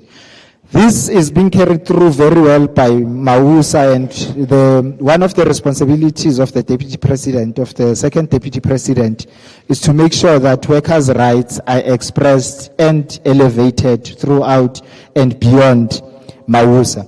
To be the voice and defender of communities in all civic struggles, including access to clean water. There is a vacuum that has been left by the ANC in terms of taking civic issues in communities. We would want Africa Maibuye to cover that particular void and work for civic issues, including the demand for water, the demand for tar roads, the demand for sustainable electricity, the demand for livelihoods. So those are the 5 important, not important qualitatively, but then in terms of ranking, with the hope that all other functions and roles were explained in greater detail yesterday by the President. In terms of membership, comrades, the movement shall be open to all South Africans and Africans, including persons of African ancestry, in particular those who embrace the manifesto, those who stand for principles that include anti-racism, anti-colonialism, and anti-apartheid resistance, Pan-African solidarity, and total liberation. So quite clear there that it's open for South Africans and people of African ancestry and embrace these particular basic documents. And those that any individual who is 16 years of age or older and who accepts the constitution principles and aims of the political programs of Maibuye shall be eligible to apply for membership. Membership shall be obtained through formal application process, which includes the online application and the rollout in terms of recruitment that is being done by structures currently. Members shall be organized primarily in VDs and in wards. So the entry point to gain membership, you do not send a WhatsApp to Tumelo or to Comrade Biko and ask for membership, but then the primary entry to membership will only be online or physical recruitment. All members in good standing, which includes up-to-date payment of membership dues, active participation in political education, and contribution to branch activities, campaigns, and events. Each member shall receive a membership card and registration number which serve as official recognition of their active affiliation to the movement. Members are required to participate in ideological and political education to deepen their understanding of our mission as Maibuye. Members should also act as ambassadors of the movement in all platforms. So at all material times when you are a member of Africa Maibuye, you represent the ethics, the aims of the organizations and its values. Members shall pledge to protect the movement from infiltration, corruption, sabotage, whether by state agency, private interest, or counter-revolutionary actors. So at all times we should be on alert and be prepared to protect the organization against infiltration. All members shall have the right to participate in democratic processes of the organization, which includes elections, policy debates like we are having currently, and congresses in accordance with the Constitution. Now, there is a probation period for membership, which is 6 months. So when you join the organization, you are on probation until 6 months, whilst your membership is being confirmed. And conduct will be assessed before granting full rights within the movement. So in that particular 6 months, we'll be able to assess your conduct as a member before you will be able to then be given complete rights. The national officials have the authority to deploy, reassign, or remove any member from the organizational responsibilities where such member fails to meet performance obligations, undermines organizational discipline, or acts contrary to the strategic objectives of the movement.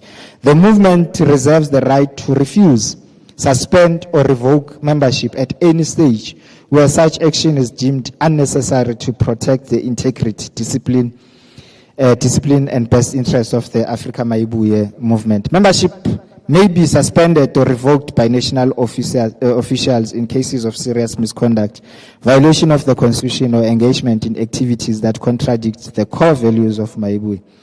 Dual membership comrades will be prohibited except expressly authorized by the national officials.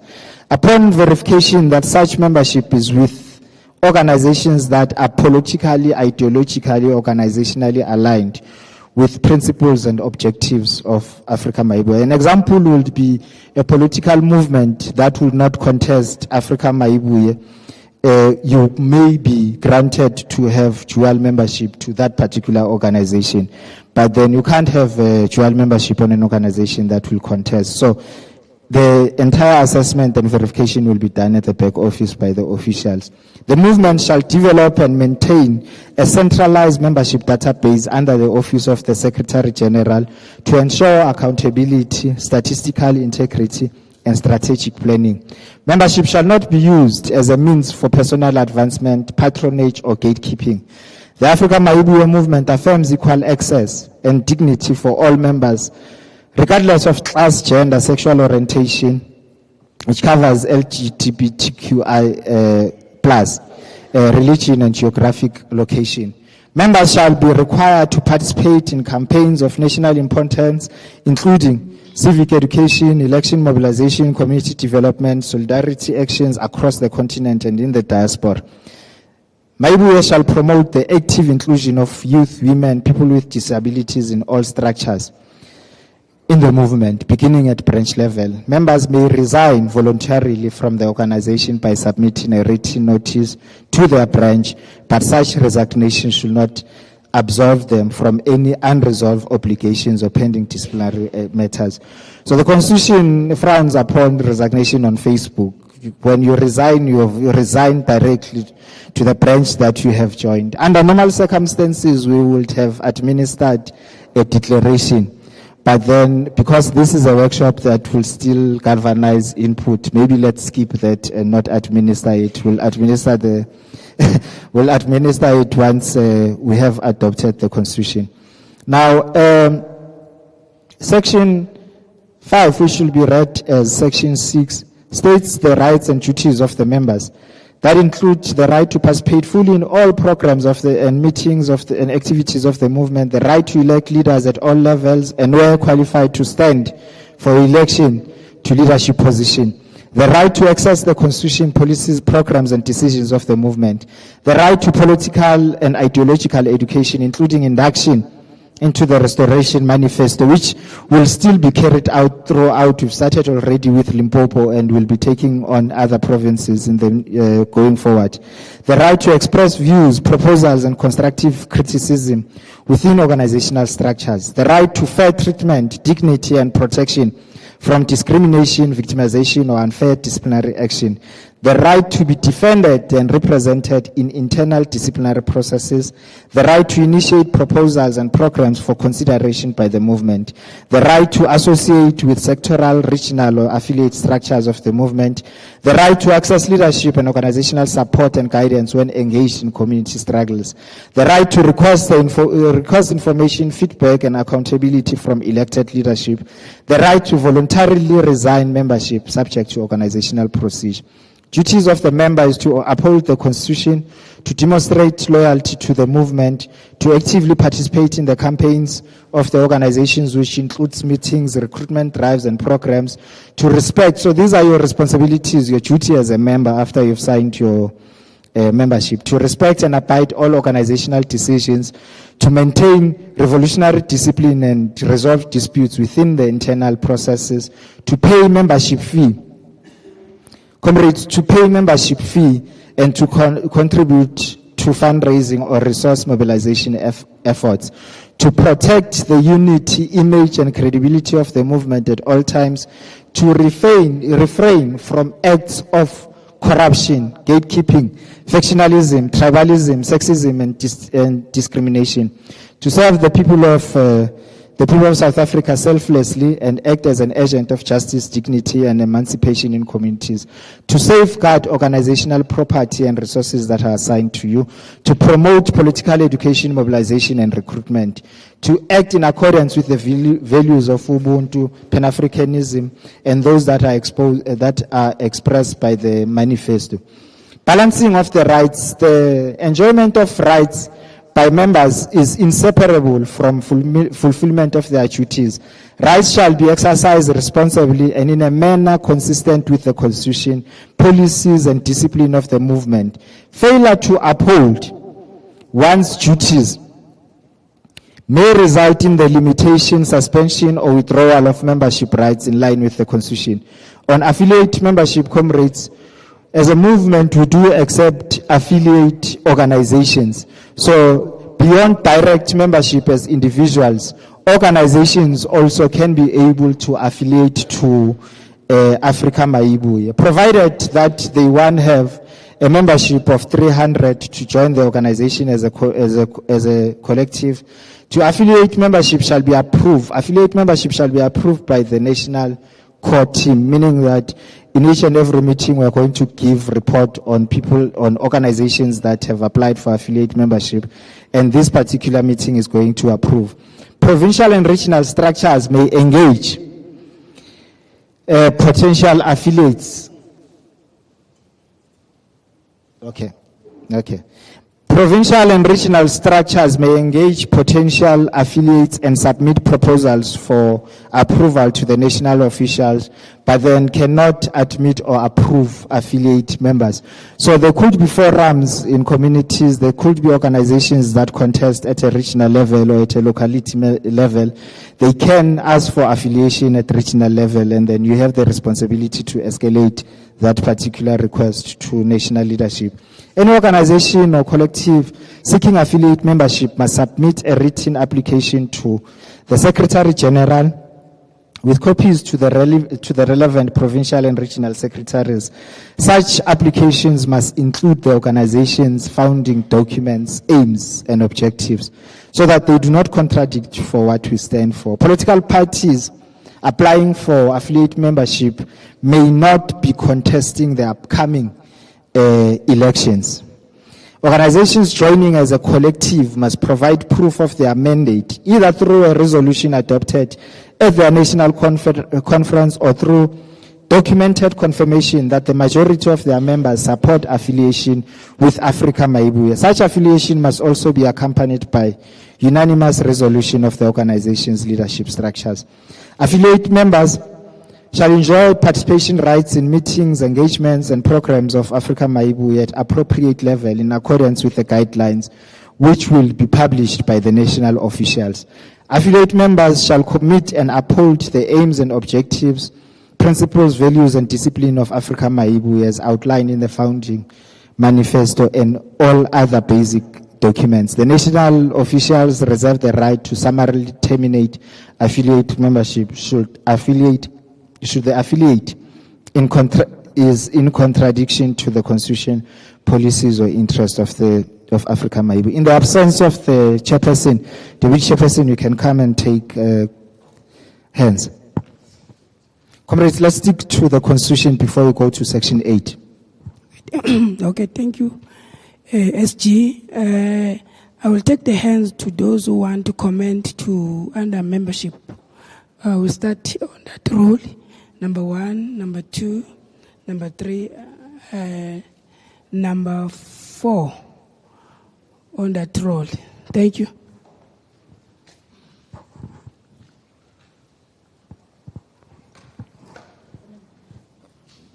Okay. Thank you, Chair. Just want to make just about 2 or 3 contributions. The first one is on the naming convention. I saw throughout there we kept on saying national officials, and it reminds me of that other party. So it is my submission that we should seek to break away from old traditions. So it is my submission, Chair, that the term national officials, and I'm glad the President alluded to that, I'm not sure if consciously or unconsciously, but it is my submission that the term for national officials, those that sit up front, should be referred to as the presidium. So presidium is a term that was used in the USSR, which referred to the executive management of the governance of the USSR. So it is my submission that the national officials, that term should be replaced with presidium, Presidium. It is my submission. And then another one is on the branches, which were presented here. I want to make a submission that now we live in a 21st century touching 22nd century, and things have moved. We have the 4th Industrial Revolution, we have the artificial intelligence and all sorts of technological advancements. So I want to present to the congregation here that we think about having an online branch. A lot of people are excluded from branches because they cannot make time to go to physical walk-in branches. And then when we talk about online branch, you are really going to attract especially a lot of young people to be part of the branch of the party. And they will follow all the necessary rules of the branch, curation, and all those, the branch chairpersonship, and so forth. But I think let us think about having an online branch, and we'll probably be the first party in South Africa to do that. And believe me, I don't think that is a decision that we will regret. And the last one, Chairperson, the second last one, Earlier it was presented that none of the members should use the name of the party or the identity, the corporate identity of the party without permission from NCT. I would like us to have a clause on delegations there that the NCT shall delegate powers to the PCT and PCT delegate powers to the RCT or whatever that RCT. So that if a branch wants to do an activity, use the logos of the party, wants to go to the media interview, they are authorized by the region. So authority doesn't have to come from the NCT, but the authority comes from the region. So the question of delegations, I would want it to come out that the delegations the authority will be delegated to lower structures. The last one. We talk about our people, and I want us to define what we mean by our people, not in the context of Terra Lekota, but we must know what we mean when we say our people. So perhaps a glossary of terms will help at the beginning so that we know what we mean when we say our people. What do we mean? Do we say the blacks, or do we say the South Africans, or do we say the members of the party? What do we mean by saying our people? So it is my submission that let us have a glossary and we define these terms. My submission.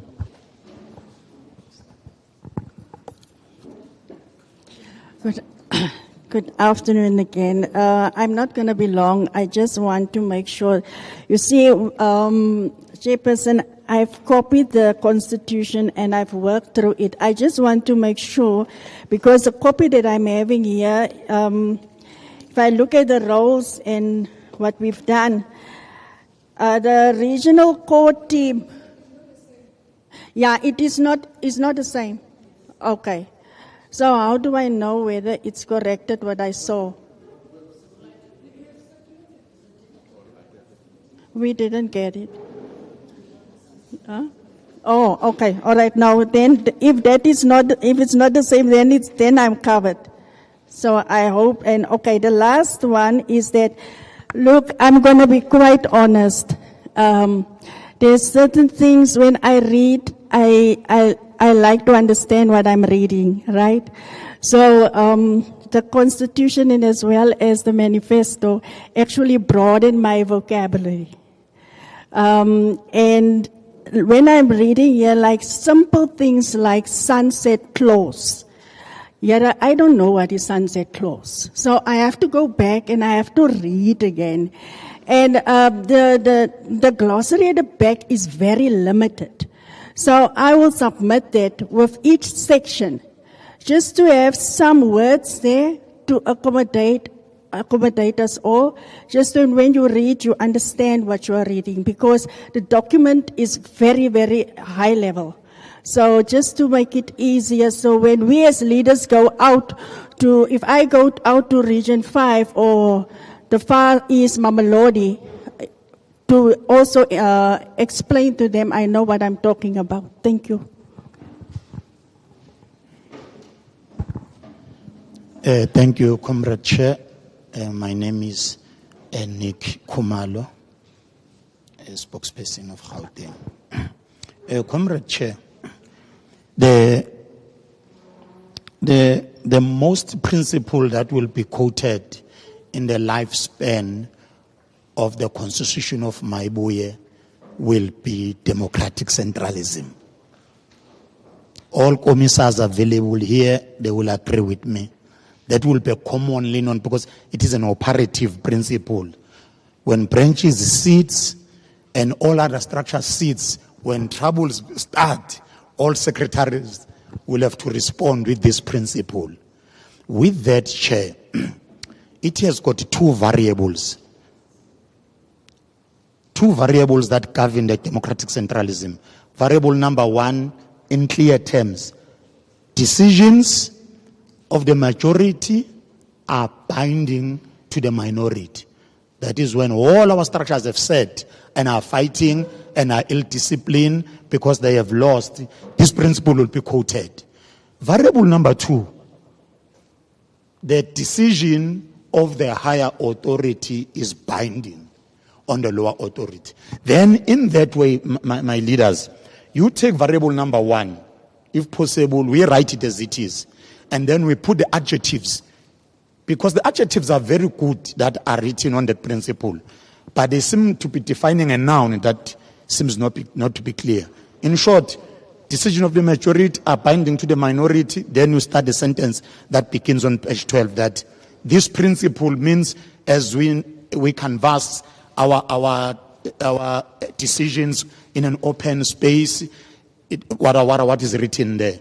And the same one that is the adjective that is written here that says the lower structures must respect the higher structures.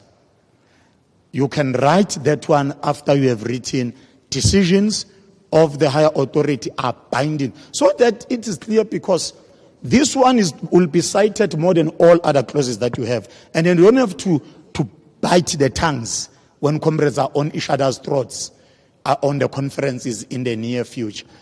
Put it as it is, then you define it. Put it as it is, and then you define it well. Then I think we will be safe. Thank you. Thank you very much, Chair. My name is Mike Matebe. Chair, I just want to comment on the issue of dual membership. And I think maybe leadership can also, and the House, assist in this regard.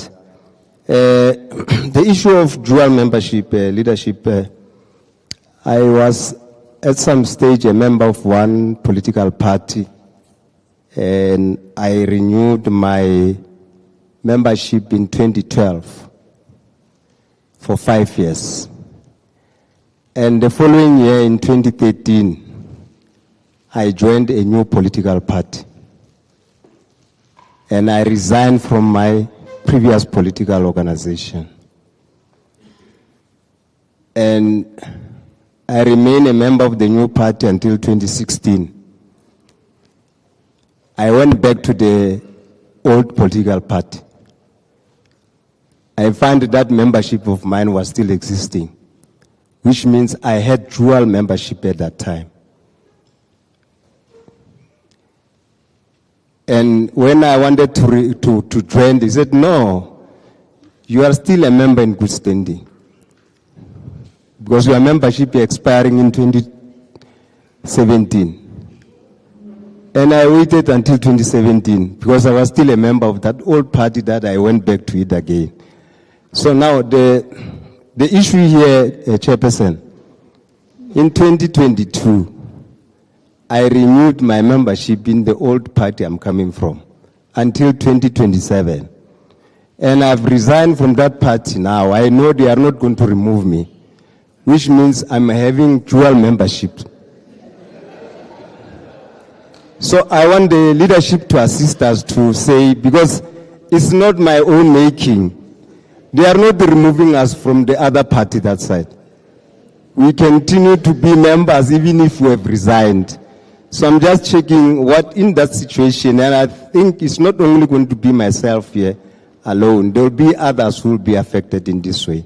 How are we going to deal with that situation? Thank you.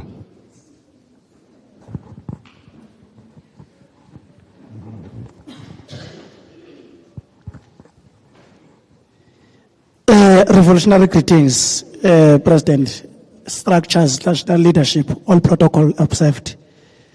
I'm Comrade Bulelane Ngapai from the province of the Eastern Cape, a provincial organizer from Alfred's District, where I'm staying.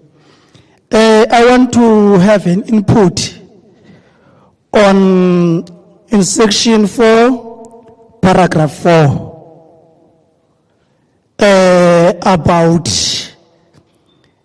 what we are saying as Imaibuye to advocate for, defend and fully associate with the struggle of workers, ensuring decent work, fair wages, collective bargaining rights, and protection against exploitation and casualization.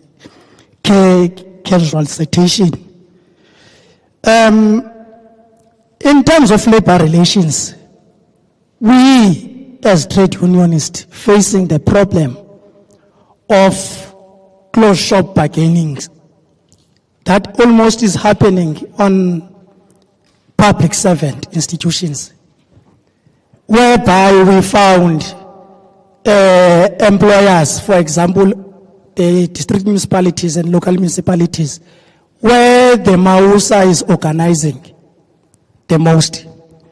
You will find out there is that section 18 of 2018, Circular 18, on the bargaining council that allows only the majority, that is sufficient representation, denying those who are insufficient to bargain, though the employees has the right to join and freedom of choice of a trade union. Now, that is a big problem when it comes, the employees are denied those rights because of this system of closing shop bargaining. Now, what I would suggest is that we need, as Imaibuye, to lead the struggles, that we must have a march, that we must go straight to the Department of Labor, or we must have some sort of sit in with the employers, so that we must remove that those clauses that denying those unions that are knocking, because it is continuing happening. For example, in the case of Dimausa, the staff to affiliate was in a process of deregistration, of which was not deregistered. Now, when the employees have joined, come again? On the report. Okay, thank you. Thank you very much. My name is Razvuti Mokwa. I'm the provincial treasurer in the Free State. I'm compelled by, I'm not sure whether there are some of the element of the Constitution that is going to follow, but it looks like the screen is off there. But I'm compelled by a clause that really will help us as a constitutional element that dwells much on the discipline. You know, it becomes a confusion to all of us that how do we deal with a member rather from a top structure, NCT, PCT, RCT, sub-regions, or even a branch, where a member would not be attending the meetings for consecutive time and nothing is happening. I think we need to have a constitutional clause that really brings about discipline. If you are a member of any structure and you are failing to attend the constitutional meeting, surely the Constitution must clearly indicate what are the consequences. Therefore, I'm suggesting that should a member fail to attend a constitutional meeting for consecutive 3 days, 3 consecutive meetings, that member should be dealt with by being removed from the committee because it's becoming ineffective. That is my submission. Thank you.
Thanks.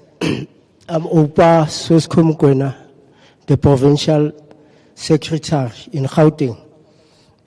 Mine is to respond to the issue that has been raised on the issue of national officials vis-à-vis the Presidium.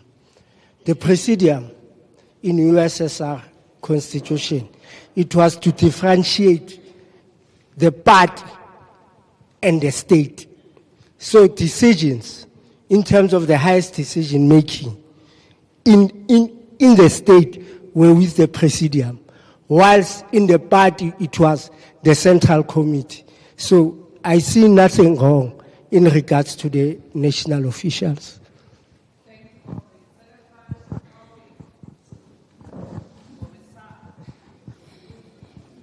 Thank you, Comrade Chair. I just want to make an input in relation to centralizing of power.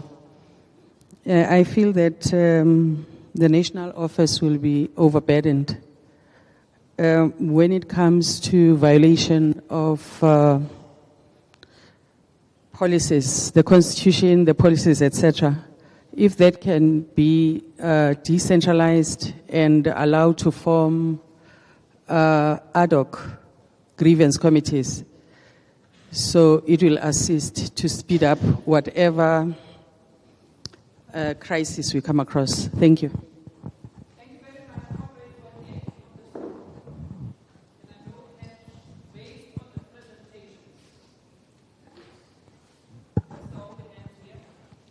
Comrade Chair, thank you. I'm not going to be long.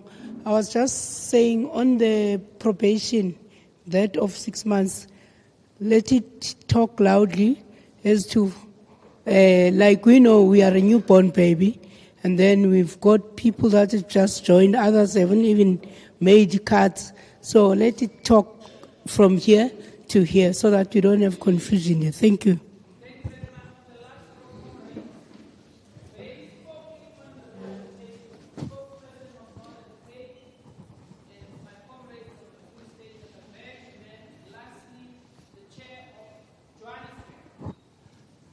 Thank you so much, Chair. My name is Daniel Tatu from Francis Bart, Northern Cape, Pokwani Sub-Region, Ward 10, Provincial Spokesperson of Northern Cape.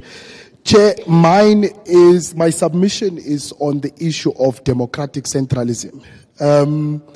Initially, my understanding of what Lenin's view on the concept is that it emphasizes on the needs of the people. Right? So, and the ideas, political parties use democratic centralism as the decisions of the higher ups are binding on the lower structures. And when I look at, and I've noted that in the constitution of Maibuye, is that it speaks specifically to outlining the consultation process, number one. Number two, followed by the unified implementation, emphasizing on the discipline of the decision as well as the loyalty of these decisions. I would argue that democratic centralism, Chair, should have guidelines to it. Guidelines that assist us with regards to, one, to prevent authoritarianism, to prevent that, as well as so that it can speak to what it is with Lenin's view with regards to it emphasizing on the needs of the people. So when we have guidelines to democratic centralism, it should be with regards to how does it assist us as the party, and in which aspect of the party does it come to. One, when it comes to the decision taken by the higher up. Number two, as to what it encumbers with regards to the socialist approach of what is defined by Marx and Lenin. Thank you.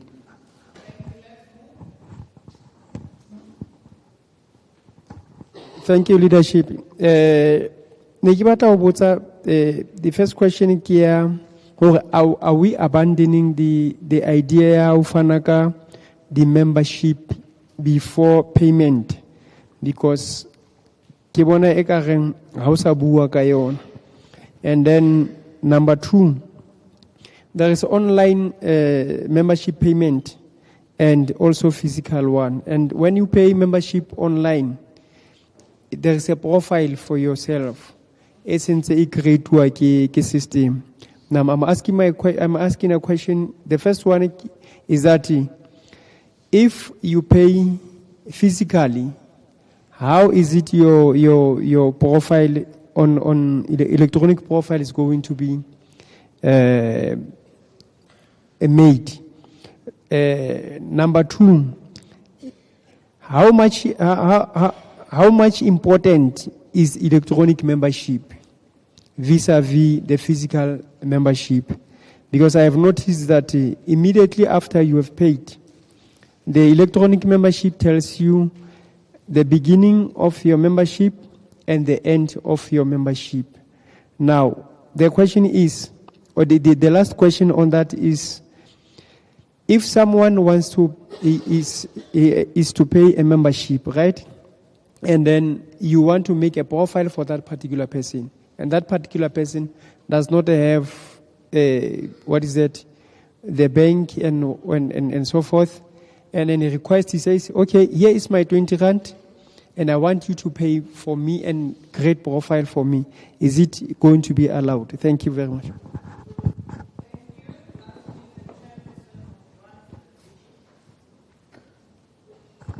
Thanks, Chair.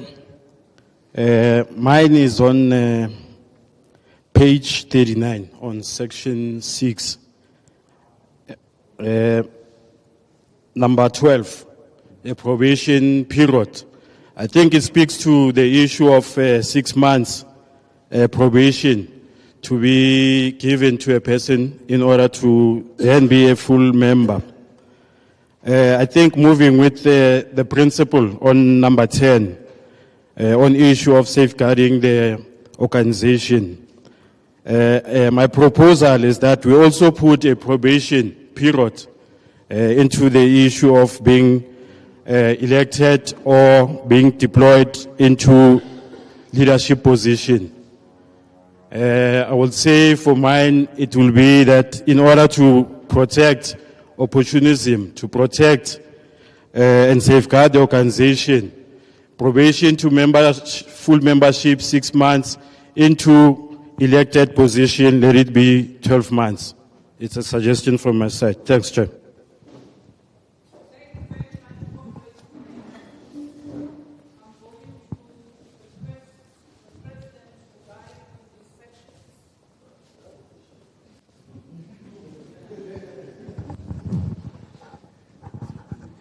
No, comrades,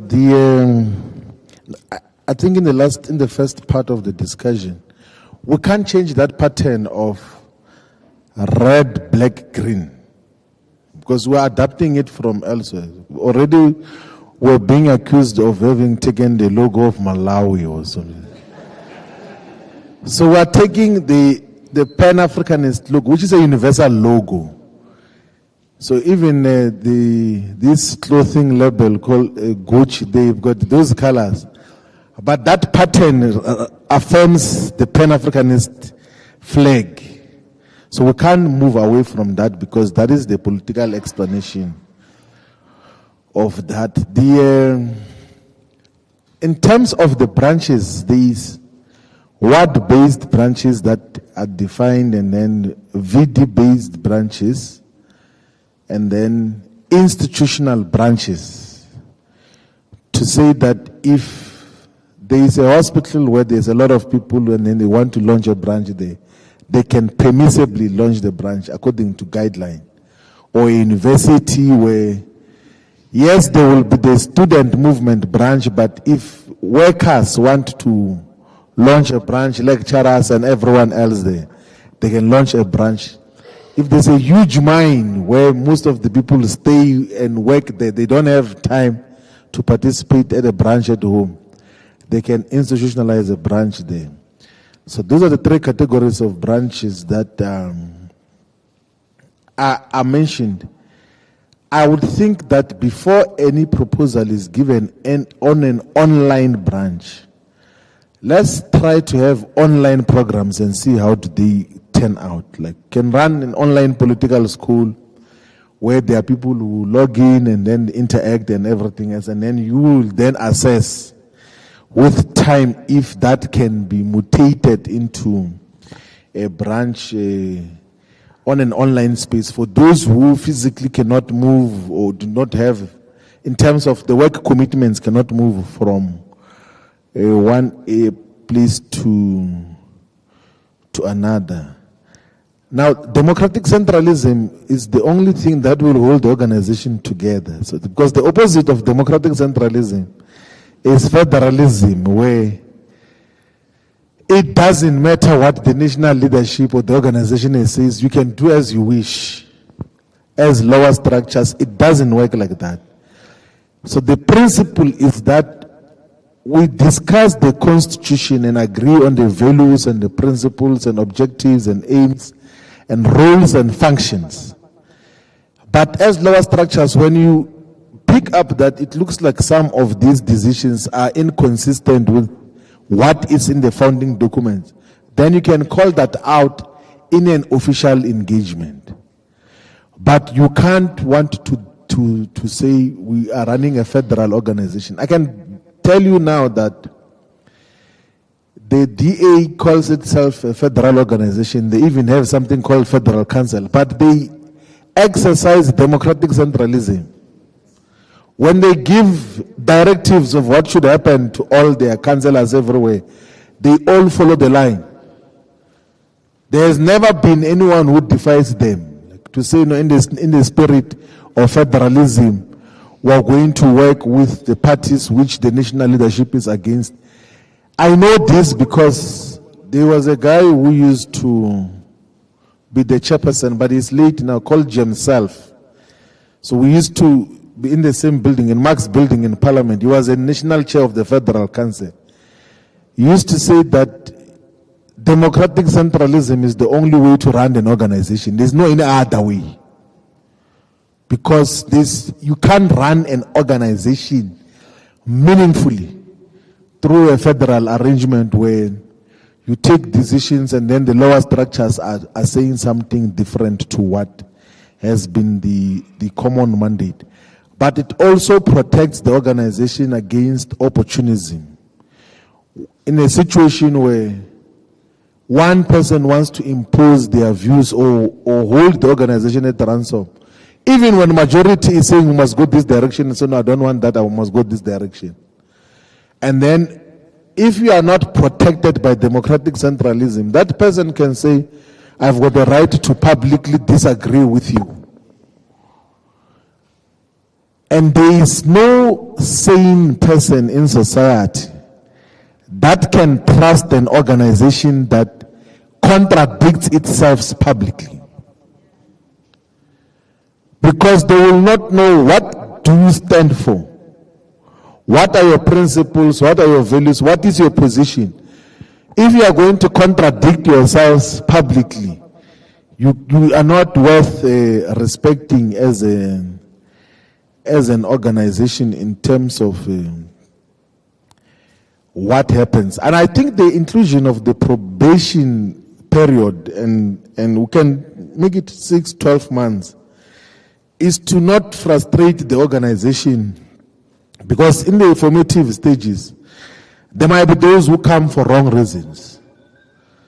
So you don't have to take them through disciplinary hearings. You can just say that that probation didn't pass.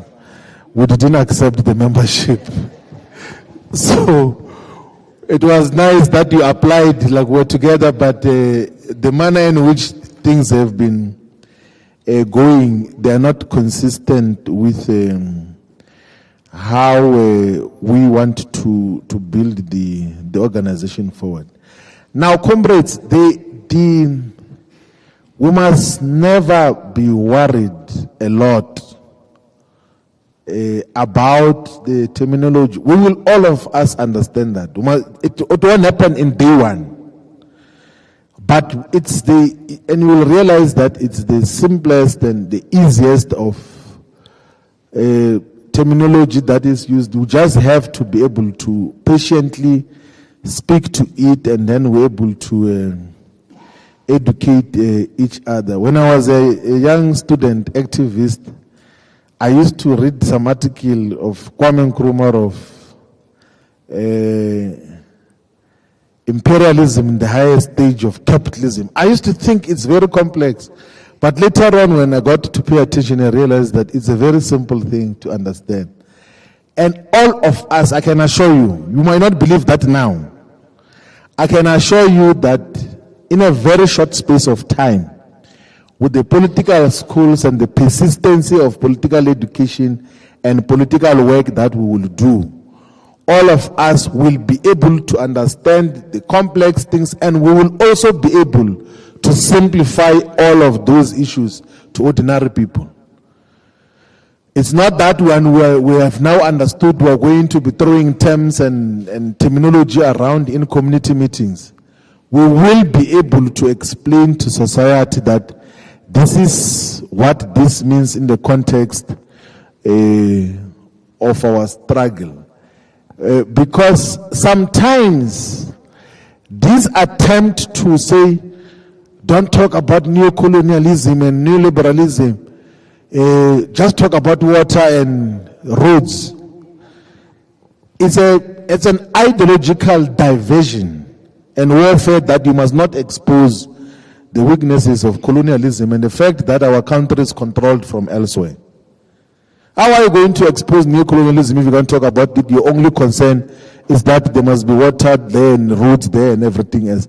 We need to confront neocolonialism, and we must define and characterize it in the manner that it is. That we are still living in a colonial economy which was serving colonial interests and continues to serve colonial interests. And that has to be spoken about.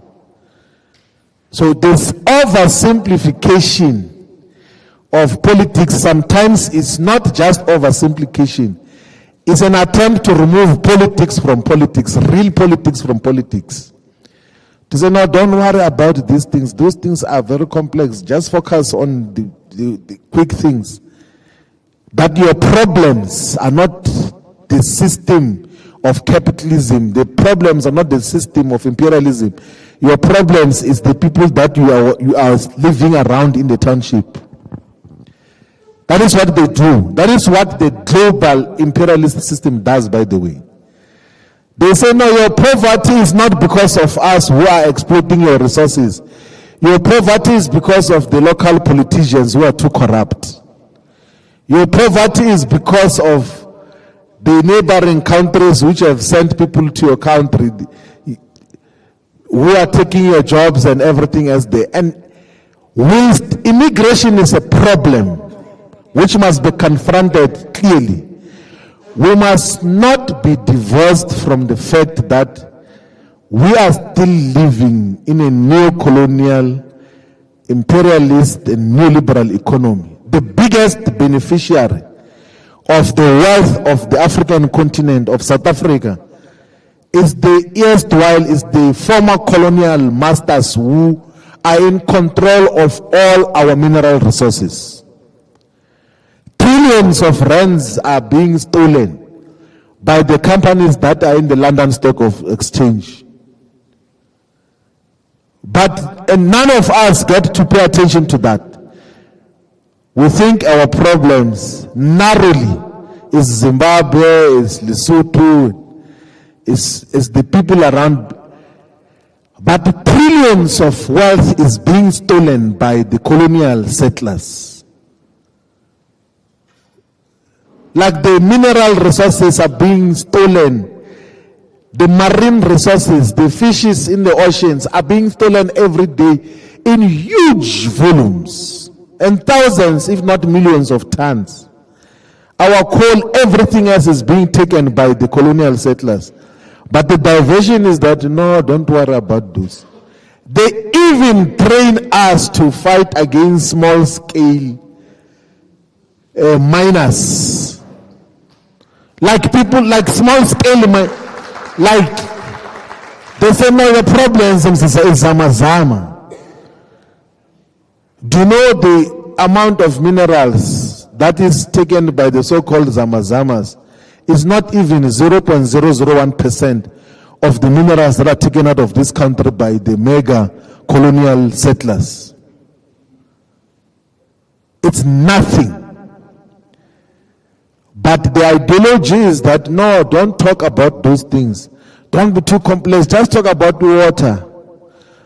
Talk about the grading of the gravel road there. Talk about small pieces of land. Don't talk about us. Like, you must focus there. And those are the politics that we should deal with differently. That while we are going to speak about day-to-day bread and butter issues, we must not lose our focus that at the center of our real economic and political emancipation and freedom now will have to be to change the property relations by taking over the strategic sectors of the economy, in the mineral sector, in agriculture, in the marine economy as well. That is where real wealth is at. And that is where political power should be directed to take our resources from. And with time, I can assure you, with time, all of us will be at the same level of ideological, political, and organizational understanding of what are we dealing with in South Africa, and what are we dealing with in the African continent, and how do our struggles interconnect to then fight them commonly for common prosperity. And those are the simple issues that with the ANC was long sidelined long time ago. They say no, focus this direction. You know, like I wanted to say something else. You know, like even the other side there, we have an organization which the political guidance in parliament for 5 years is to fight for some 8 million rand loan which was given to build a house in Kwadkadogat Dunus. And that becomes a major political program. And proud political program, and stop parliament. Not because our minerals are being stolen, because of some 8 million rand loan. You must pay that. That becomes a political program. And in the process, and check during that period, in the process of saying, no, you must pay that 8 million rand, the white capitalist establishment was cheering on, yes, you are right, they even joined. You are right, you are doing very well, fight this man. Fight this is where you must be fighting. And then all the court cases are won, front pages of newspapers. This is the best political party, it's fighting. Why? Because it's fighting petty issues. It's not fighting for the real battles. We must never agree to be diverted, comrades. Like all of these issues that we're dealing with, we can be able to, and we should develop political programs in the Free State, and we must demand meaningful participation in the mines. Our people must demand participation in the extraction of our resources. And we must demand with proper political programs to say that if our people are not going to benefit, we rather not have mining. That should be the principle that should happen everywhere else. Not to go and close some Clicks store. We must close a mine. We must close a mine. And with real demands that this is what we demand out of the mine. And on behalf of the people, those are the battles that we must be fighting, not petty issues. And we think it's revolutionary to march against a councillor who has got no power, doesn't even know how much is the budget of the municipality and what's happening there. Even if you were to put that person on gunpoint and say, give us something. They can't do anything. They don't have anything. But our wealth is being stolen every day here in South Africa. And those are the politics that we must be talking about. We are laying a foundation for that. So we must not be afraid that there are some of the issues which with time we will all of us have same levels of understanding. I can assure you that we'll have same levels of understanding. I've worked with a lot of activists before, and they got to develop far much faster. And all of us, I think, we will be able to develop much faster. Thank you very much. Thank you very much, President. I just want to second the President because I wrote few things here, but I think it was Jezonke. I just want to add on educating ourselves with current affairs and global affairs. At this level, we are not supposed to be complaining about us having a glossary in our manifesto and constitution. One of the principles of Africa Maibuye is for us to be knowledgeable. Always, it's there in the manifesto. It's one of our principles. I think after Ubuntu, we're supposed to be educating ourselves, Doc. Everything that is in here, we're supposed to know. We don't really need a glossary to be explaining, but it is there at the back. But it should be our duty as members of Africa Maibuye to educate ourselves.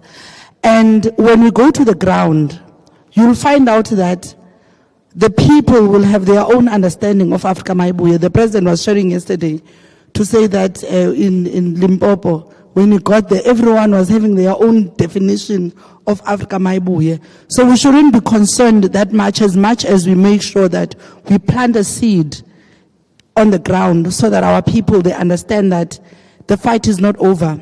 The freedom is not here. We are still fighting for the freedom. And then the other thing that I wanted to add on the probation, the 6 months, I don't think, President, we should make it 12 months. 6 months is enough. Because within 6 months, all those, especially in this new formation, we know that there are people that are still on the fence. We watch them on Facebook. They are Maibuye, but they'll be putting things of the ANC.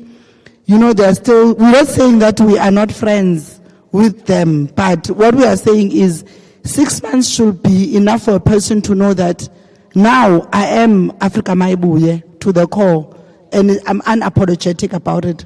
So leadership, 6 months is enough for probation, because now I know a lot of people, they're like, hey, is this thing going to work? Is it, is it real?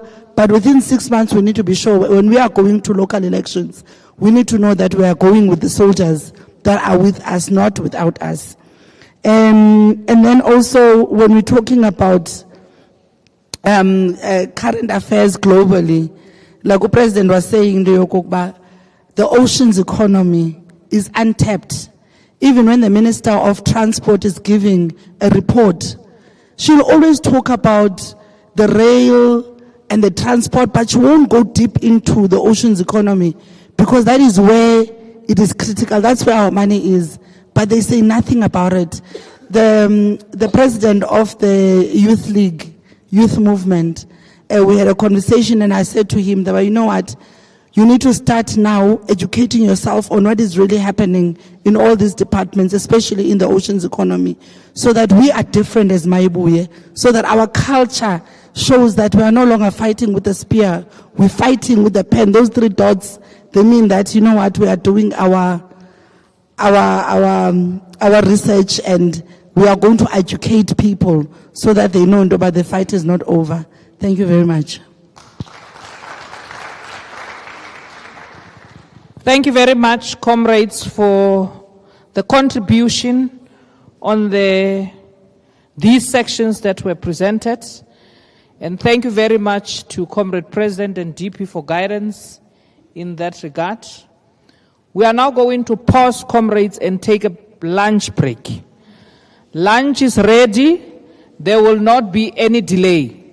We need to be back here at exactly 50 minutes past 2. That is 10 to 3. so that we can continue with the business of the day. Thank you very much, comrades. Enjoy.